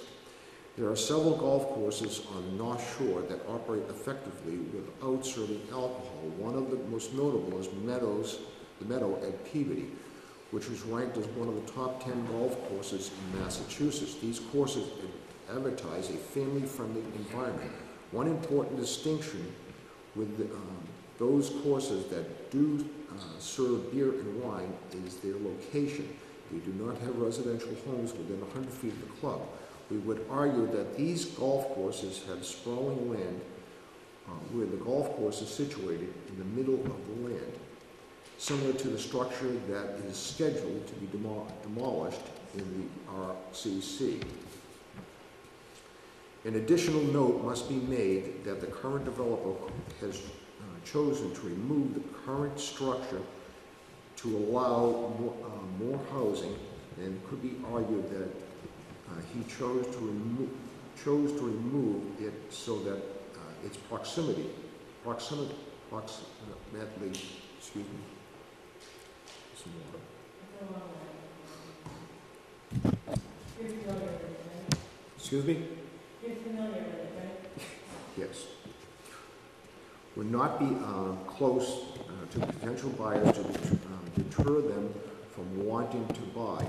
Let's not forget that Raleigh has several popular places in which the golfer could stop for a beer after a round of golf less than 5 miles from the course. Bars and restaurants that serve beer and wine are all significantly associated with the elevated levels of property crime. There have been several studies that prove this statistical fact. Close proximity to the residential housing only increases this risk. With the addition of this space, anyone could sit on the deck and track our comings and goings and easily slip into our house.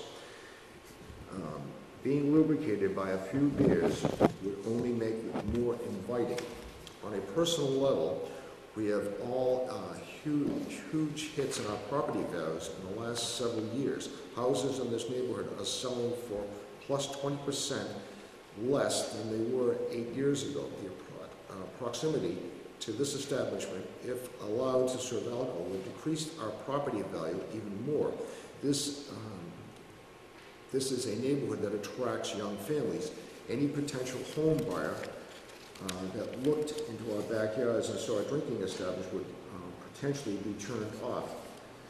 The notice indicated that the request for a main level seating of 30 and outdoor seating of 50, an increase from the original liquor license request of 24 persons. All of this significantly impacts our concern for noise and privacy. The petitioner indicated that he would be sure everyone was quiet. How are you going to ensure that 50 people are sitting on a deck drinking will be quiet? We live in a small New England town and value the few months we have to enjoy our backyard for play, for entertaining, and for our family meals. Additionally, I have concerns of how the lighting will impact our personal space. This deck is visible both from my yard and from the family room and my daughter's bedroom. This will impact the enjoyment of our home. The golf course remains allowing the developer applicant to maintain a commercial enterprise on the premises, i.e. the operation of the golf course. It seems that the town has already conferred enough benefits on this landowner. Rather than grant the applicant another privilege that is unique to the circumstances alone, we ask that the board to consider those townspeople directly impacted by the decision and upon the right to live in harmony with the neighbors without problems that typically accompany a neighborhood served by a bar that draws in persons from outside the community. The decision this board makes today will impact the well-being of the town, its citizens, and potential security, as well as being of our neighborhood well into the future. Thank you kindly, Nicole Thornton. Excuse me? I said I have a few other comments. Certainly, I was going to get to that. With that letter, I will turn it over to you, Ms. Thornton, for your comments. Well, the only 2 points that I have to say were that number one was that on the website, on the town website, it's listed in the plan for the town to create a scenic road bylaw within the town. That is a state Massachusetts General Law, Chapter 40, Section 15C, which allows the communities to designate roads as scenic. Defined as being rural roads that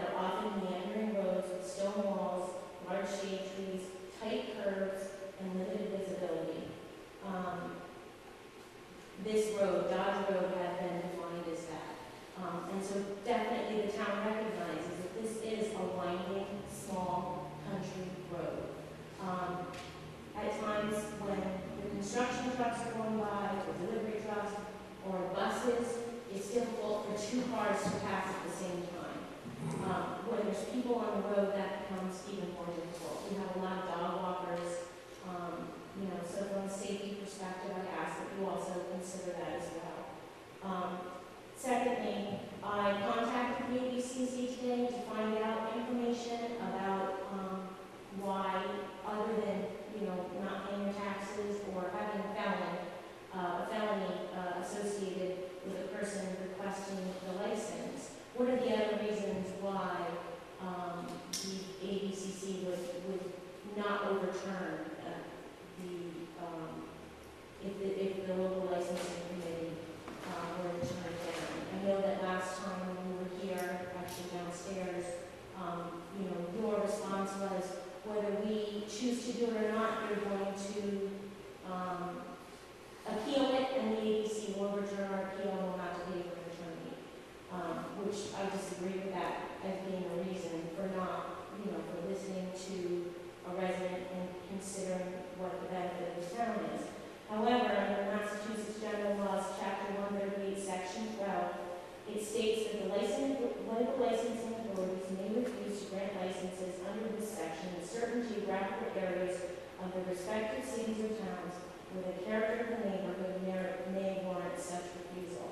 I think that by the act of saying that we live on a scenic road and the town proposing that at some point Dodge Road becomes, designated as scenic, whether the town has gone that route now, I don't know, but it's listed as a potential.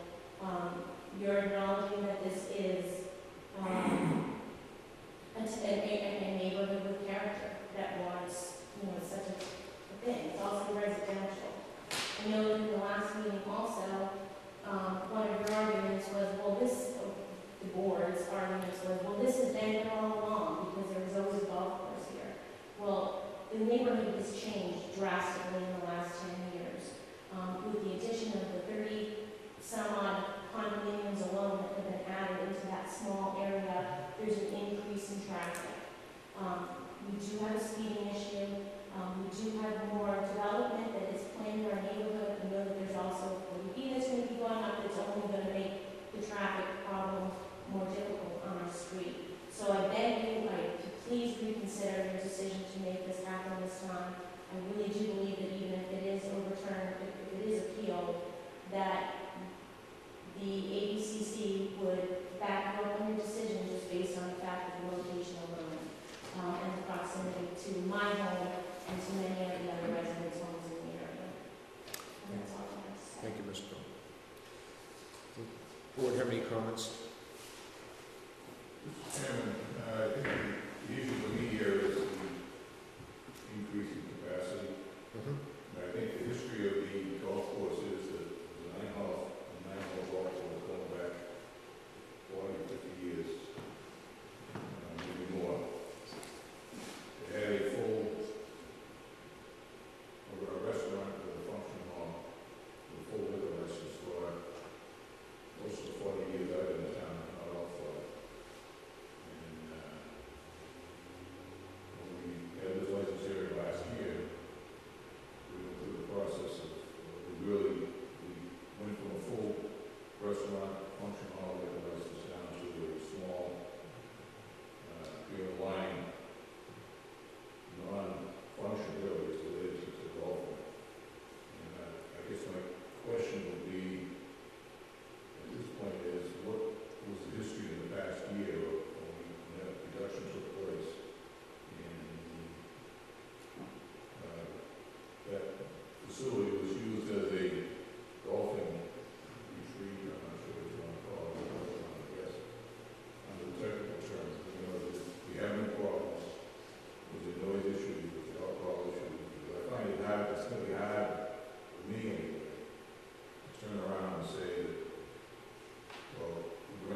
put up with lawn and there. I'm concerned that they're gonna have events there as well. We're already advertising on the website for golf tournaments and corporate events to be held at this particular clubhouse.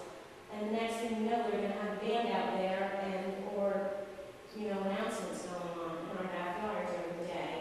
We had a lot of noise with the other club, we put up with it because it was there. But now this is even closer to our property. Any other comments? I voted last year to have this license. I'm reading all these documents from all our different boards tonight, and I haven't heard of, the police chief, if we had issues there with anyone leaving, or we got a drunken driving case. I haven't heard of it. I know I'm on the side what's going there, but I mean, one person here tonight, I know the whole area. I'm in that area once or twice a week. I'm in business, and I drive slow. I see a lot of people with baby carriages, with dogs, and I feel for your story, but the other thing is too, look at the neighbors. How many's here tonight? The people that live right next to that bar or establishment, they're right beside it. You throw a rock from the thing into their house. I know where you people live. I see there's been no violations here. How are you going to come and say to these people, I know there's new owners, to turn them down? I mean, we Your job is to select and look out the best interest of the town. we are. And I don't think that is looking out for my best interest, If there was one incident there, someone drove out and hit someone, or even an incident, I haven't heard about it. I'm not speaking for my, they posted the road, the highway department did a good job, do not drink and drive. We've done our part. I mean, all these letters, if I saw one here that there was one mistake made, I mean, you had the fire chief, you had the chief of police, he was, you know what I mean? They've had radar. I've seen radar a lot because we had complaints of speeding. The chief of police issued officers there 2-3 times a day. Honestly, I drive that road. I have a truck, run a rubbish business. I haven't seen speeders going by me or whatever. And I tell you the truth. All the times I go up Daniels, I get on Dodge Road, and up, and there's a lot of, like you say, there's a lot of children. Maybe Dave can say something more. He's a bus driver. I mean, The only issue I have, Mr. Chairman, really is that this is a change of ownership application, not for a new establishment, so all we're doing is okaying this change of management, change of owner for the establishment. They say my concern is that I think it's the jump in numbers is. Well, it's a seating capacity change. I think it's beyond reasonable at this point from what was there last year, and in deference to the neighbors.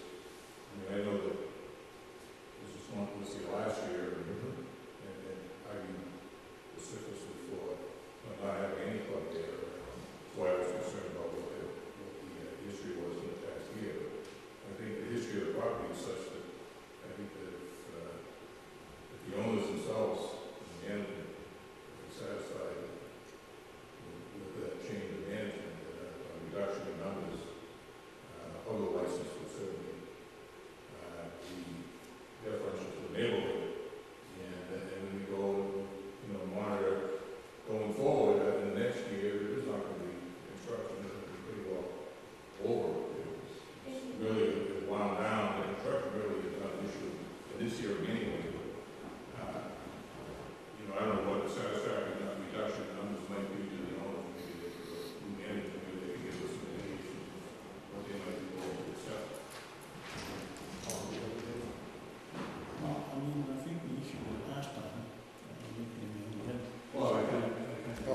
speak up, Bob, please. Basically, the same type of arguments that we're having tonight. We more or less issued the license, knowing that if there was any complaints, we would be able to address that at the next go-round, when we had to renew it for the next year. I know they made some compromises. They set their hours differently than most bylaws. And they did give us some rate on the number of people that they could see. And because of that, we issued the license. And when we renewed it this past year, we did in fact check the police records to see if there were any complaints. And we actually had them. So, I don't know, we haven't given the applicants a chance to defend themselves here, I guess, if you will. And they seem to want to do that at this point, so. Just offer one comment. Again, I would support what Mr. Peterson said, that the volume increase big, over 3 times what was initially approved by the board, is a very big concern. Counselor? Thank you very much. I appreciate the council board and the council who's supporting as well.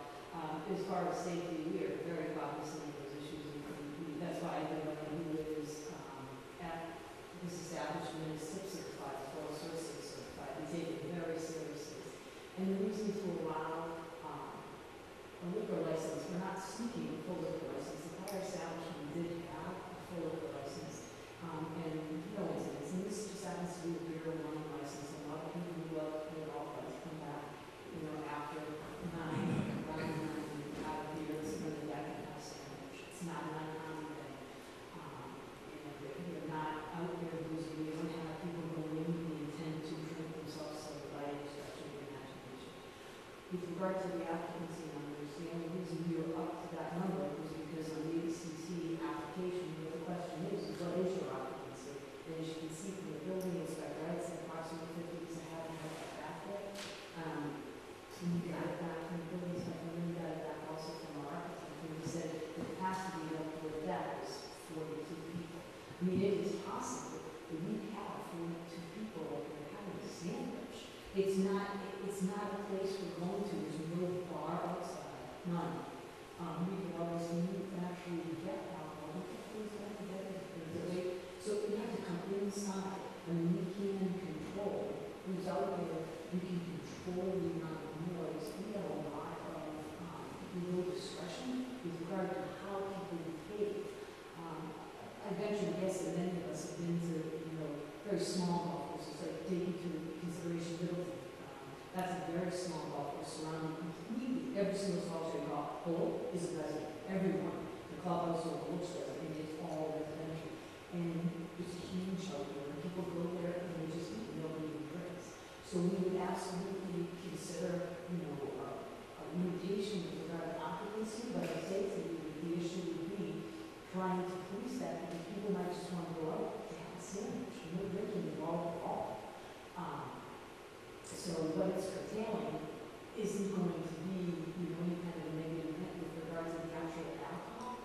It's more, you'd be curtailing actually the benefits bestowed on people who just get golf balls.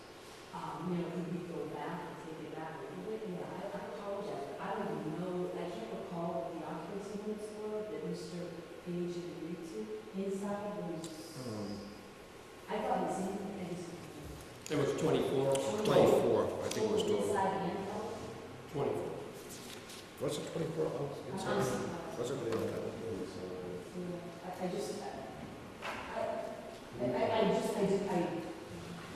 But that's why I purposely gave you the, safety information with regard to the occupancy. Which is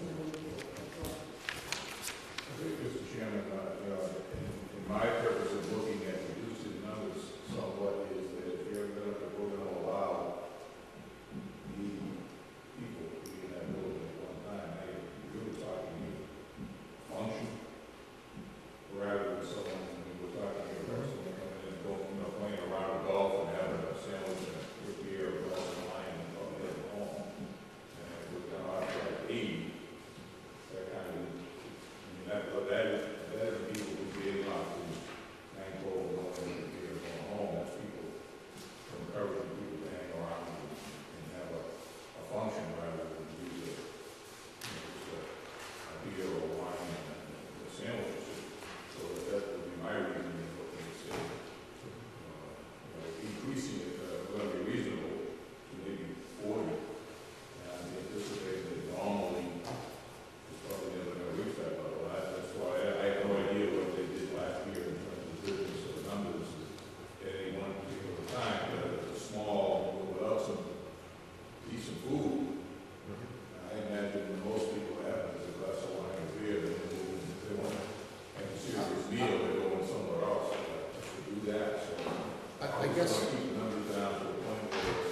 Did you, like we do with some golf clubs. did you mention something about a golf tournament?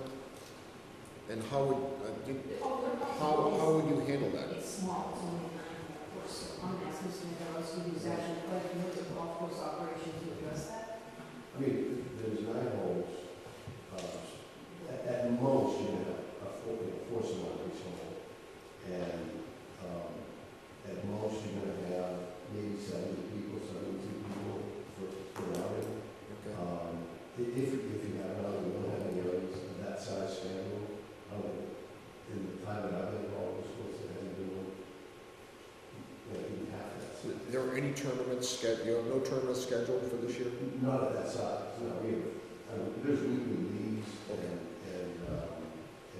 I believe we do have a couple of tournaments scheduled, but the average size, at least charity tournaments, that's certainly, 25 to 40 golfers is probably an average, and we'll see. And then your average, The leagues are anywhere from 12 to 36. For home, it's 36. The average now is actually probably 20 or 18. This is not going to be top in place. anything else? I think our biggest concern here is the seating capacity. Excuse me? In outdoor on the golf course presently, seating 24.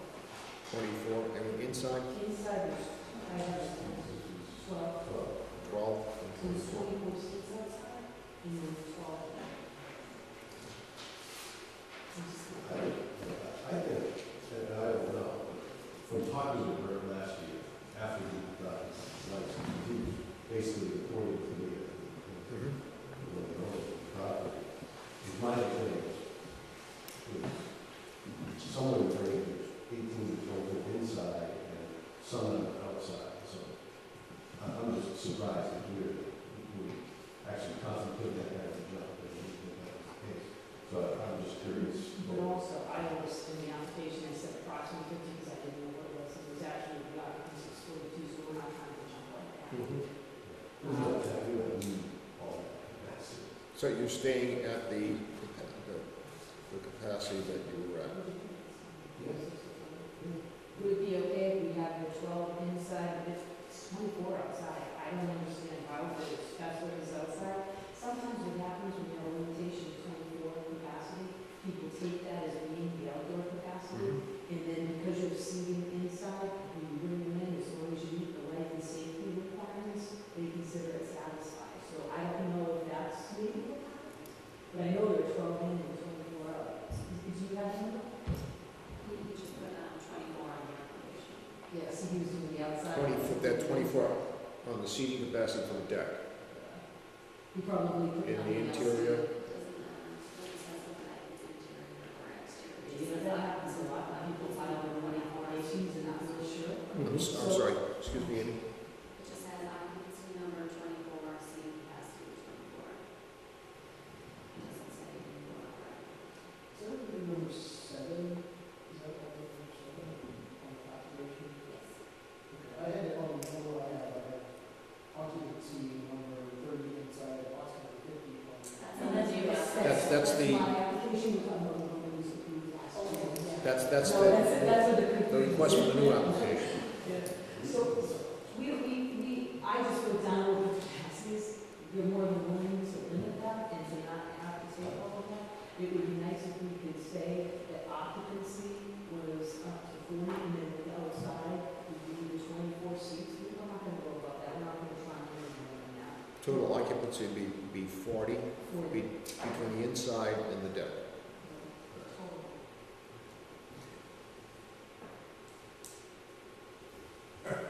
Ma'am, do you see,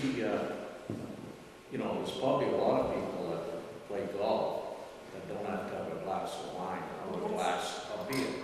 Now, if you go with your children, 2 daughters or My 2, main concern is that is social events. That's my And- concern. we're not classifying having a soda. I'm sure everyone that walks in that place is not gonna say, I want a glass of wine, I want a beer. You probably There is some soda there, right? We're just talking the liquor going up there. But this limitation applies to all. Once we put on a liquor license, we're not permitted to discriminate according to what people do. Right. I think we can. Yeah, the sequel would be. You know, in the course of the day, it's a fluid number. I mean, at one point you might have 8 people, another point you might have 30 people. So there's people coming and going, so if you would put someone there and take a use of counter. It's not like a club. Where people are exceeding the capacity of the building. It's trying to reach a reasonable number here that will allow you to run your business at the same time take into consideration the neighborhood and the neighborhood factors. If we heard that there was an issue with regards to noise, we wouldn't have us. And again, we only have trained people on staff. And as far as, when people actually frequent the club, it's, you just throw it around in the summertime and very early. And then at nighttime, it depends, but no one wants to know that there are clubs either. So you're shocked by how there isn't a lot of outdoor use of a club. I mean, there could be. Ms. Thornton, do you have something to say?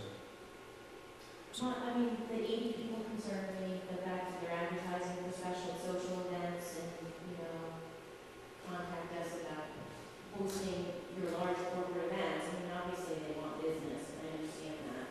I'm not being unreasonable, but at the same time, did somebody, what are you reiterate what your hours of operation are? It would be 10 to 9, Monday through Saturday. Then on Sunday, it would be 11. Pardon me, 11 is 11. So you're operating the same hours that you operated before? No change? No change. The largest event that was held at the club last year was a outing for the Special Olympics. I think we had about 12 people. So you think last year was an hour really off course? I mean, I honestly could not see how anyone could pull off that course last year. That's how loud it was. I mean, Right, Sundays there was no law, and there was no construction on Saturday. They actually do decent. It's not, it's a minor golf course. So it's limited, it's intrinsically. Mr. Chairman, due to the lack of any complaints from us, I would be willing to vote for an increase in size to 40. Capacity to exceed capacity to 40. And, when we do the license come January 1st, we take a look at it and see how this year went. In other words, my concern really is at this point is the change of management. The last management apparently ran a decent establishment for the lack of complaints and lack of issues here. If we allow this relatively small increase in capacity, see how this group does. Any comments on Selectman Peterson's comments? I think I personally think that we can give you a chance to prove yourself. If something goes wrong, you will still have the power to come back to your license in December. So, we give you a shot at it. If things work, fine. If they don't, then we'll be fine. Also, Mr. Chairman, just to add quickly, I would recommend that, you seem like nice people, and it might be worth your while to periodically check with the phones. I have Mrs. Thornton give you a call. If they have issues, to talk with you directly, so that we can, if there are any issues, they can be ironed out very quickly, hopefully, to everybody's satisfaction. Public relations in that area would be very. Where is that going to be? You want to go back to just walk over? Yeah. Looking for, it's been a well-run area, and I realize the extra housing in Philly is a little bit, but it's going to be a much busier area because of all those economic limits. So it's kind of, if we grant this license change, we're kind of looking at new people to understand the situation and then go backwards to accommodate the neighbors and accommodate our requests. So we'll be very Good neighbors require good communications. And you would agree to make the change in the numbers from what is stated to the 24 outside and the 16 outside. What I simply do is I'll just resend the back sheet, like the selectmen's. So total capacity will be 40. Yeah, I think whether it's inside or outside, I'm less concerned about this. I mean, with bugs and everything else, it's probably going to be mostly inside.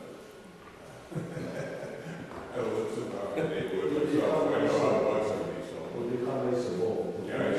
It'll be fun. All right, any other comments from anyone? Any other comments? Entertain a motion.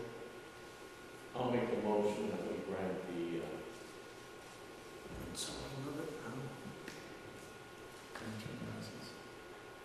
Transfer. transfer the In capacity of 40. of 40. Oh, same hours. Same hours, restrictions. Okay.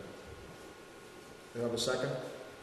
I'll second. You have a second? All those in favor? Aye. Okay, we'll be closely monitoring everything. Okay? And when you come in for a license renewal, first year, okay? Right, Council? Thank you. All right, thank you. Amy's in charge, Amy does everything. All right, I have a motion to close the hearing. I'll make that motion to close. Do I have a second? Second. All those in favor of the roll call vote? Jack, Dave Peterson. I do. I love this. Okay. Hearing is closed. Thank you, Council. Thank you.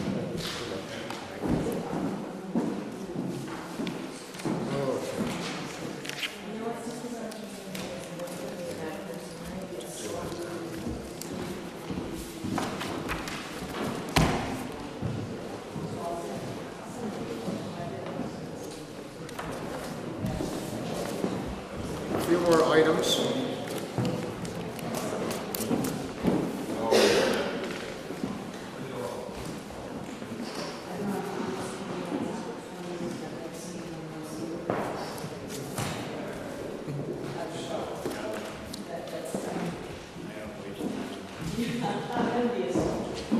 Okay. Old business. Let's get back and see if I can find where we were. 2, old business number 2. We have an update from the town administrator. And with that, I'll go over to Ms. Egan. Okay, Mr. Chairman and board members, I just want to update you on a few items. The Town Hall Annex project is going well. The contractor is now working on the 4th side of the building. I authorized an extension to May 30th because of the unforeseen sill work that we encountered early on in the project. So we do have a need of a funding for the change order at the May 5th town meeting. Could I ask just one question about, they're doing a wonderful job on it. And as you said, they're on the 4th side of the building. It really looks terrific. Are they doing the molding around the windows? Is that part of the? It's not part of the project unless they found excessive water. Okay. Now, on the south side, on the first floor, there's evidence above the windows. Right. And I think they replaced all but 1 or 2 of those because they were in bad condition. And I know they replaced at least 1 on the School Street side. And that's basically what they're doing with the windows. So my guess is that when it was done, when the painters come in, they'll spray it and repaint those other windows. But they were only going to replace what needed to be replaced. So, Thank you. And again, I would like to say that you guys have done a fantastic job. And you've really exceeded my expectations. It really looks great. It really does. It really is. It's going to be a fine looking building when it's done. Yes. Good job. Ms. Egan? Thank you. The town hall clock is currently being repaired, and so that should take about 6 weeks. So Mr. Murray is working on that project with me, and it is off to the clock, Wooden Works clock restorer, and he's got that in his shop, and he is working on it, so we should have that back within 6 weeks or so. Then we have to deal with the installation on that. I'm working with Mr. Mary on that. These are skyward. Water department update. As you know, I'm helping out the water department as their acting superintendent and trying to fit that into my job duties. So I was at the water treatment plant last Thursday. The DEP came and inspected it. They seem to be satisfied with the current state of the water treatment plant. So pending the results of the water quality test that they took, the town may be able to run water into the system sometime probably early next week, maybe. While I was there, and I actually asked Karen Summit to accompany me, so she's been involved, obviously, as you know, in the project with the change orders and the state revolving fund, so it was good to have another person there with me. We both agreed that things were going very well. We observed the water operators, the town water operators, during the inspection. They were showing the inspector the various components of the facility and how things operated. So I was impressed and am confident that they are capable of, handling what's at the water treatment plant and operating it. They seem to have full knowledge on how to operate the plant. The primary water operator has resigned, and his last day is May 18th, but we do have two very capable secondary water operators who I think can run that treatment plant at this point. The water board's contract with Weston and Sampson expired on April 18th. During my meeting with the water board last Tuesday on April 22nd, I requested that they vote to extend it, and they need to extend it to June 13th because that's what they're forecasting to be as overseeing the continued work that needs to be done at the treatment plant. The water board approved a change order for the septic system wiring work during the meeting last week, so that actual work is going to start this week. So we do need to get the septic system in operation so that we can apply for the occupancy permit. And I'm currently working on change order number 7, and this involves the monopole in Smith Lane and the antenna on the water tower on Prospect Hill. So the water board will hold a special meeting tomorrow morning at 11 a.m. to review this change order. If so, we would like to get this expedited so we can finish all this work up. So those are the things that I'm working on. Any questions from the board? Debbie, thank you very much. That was a very good update. Okay, moving on. Request from VFW Post 5707 to hold a Memorial Day parade and ceremonies. A letter has been received from the VFW Post to hold the annual Memorial Day parade and ceremonies Monday, May the 26th, 2014. Relevant department heads do not have concerns regarding the request. Police chief has provided police officers and traffic control during the event as in other years, and plans to have an honor guard march as well. Copy of the request is attached. Motion to... I'll make that motion with the request from VFW Post. Have a motion, or have a second? Second. All those in favor? Aye. Those would be, which selectmen will be marching? Dave, will you be marching? Should be. Okay. Bob? Jack? Maybe. Okay, all right. Drag my legs. All right. No problem. Just a comment, Mr. Chairman, that this being our anniversary year, Yes. 75th, that we would like to make note that this is towards the beginning of our celebration, and the town is celebrating the 375th anniversary of the founding.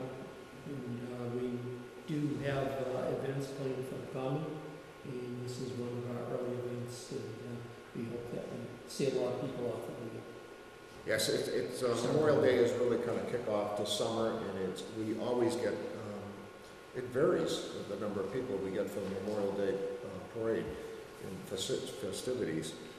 I would say probably sometimes anywhere between, I've seen 200 or 300 people, 400 people out there. So we don't know. Again, please, make time. It's it's a great way to honor those who have given the ultimate sacrifice. And, please join us on the 26th. We'll have more details next week. And minutes, March 24th, 2014. Has everybody read them? Yes. Any comments? Have a motion. I'll make that motion. Have a motion. Do I have a second? Second. All those in favor? Aye. March 24th, 2014, executive session. All read them?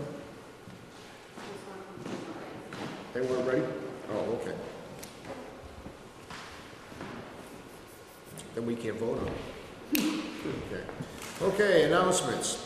The town has the following vacancies: Council on Aging, 1 seat; Conservation Commission, 1 seat; Finance Committee, 1 seat; Fence Viewer, 2 positions; Wood, Lumber, and Bark Inspector; in Zoning Board of Appeals, 2 seats open. For more information of these positions, please contact the Selectman's Office at 948-2372. 375th, Joe?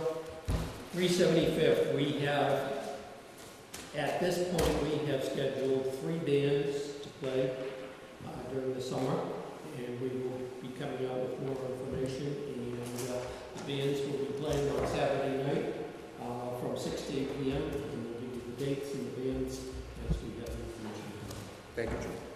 You guys are doing a great job. The battery recycling box is located in the town hall downstairs as you walk in, and also at the library. If you have any double A's, triple A's, put them in a little plastic bag, put them to the side. It's a good way of going green, get the kids involved and everything else. And also, Bob, also the light department has, if you have these little CFLs, compact fluorescent bulbs, the little ones, light bulbs, not the tubes, they won't take the tubes. Right. But you can take that, put that in the plastic bag, you can drop that off at the light department. And they will dispose of it. Okay? Another way of being green, okay? 1 book, 1 community program hosted by the Raleigh Public Library. Okay. And with that, we have nothing else. We'll see you all at town meeting next week. Have a motion to adjourn? I'll make that motion. I have a motion. Do I have a second? Second. I have a second. All those in favor? Aye. Good night, everybody. We'll see you next week at town meeting. Good night now.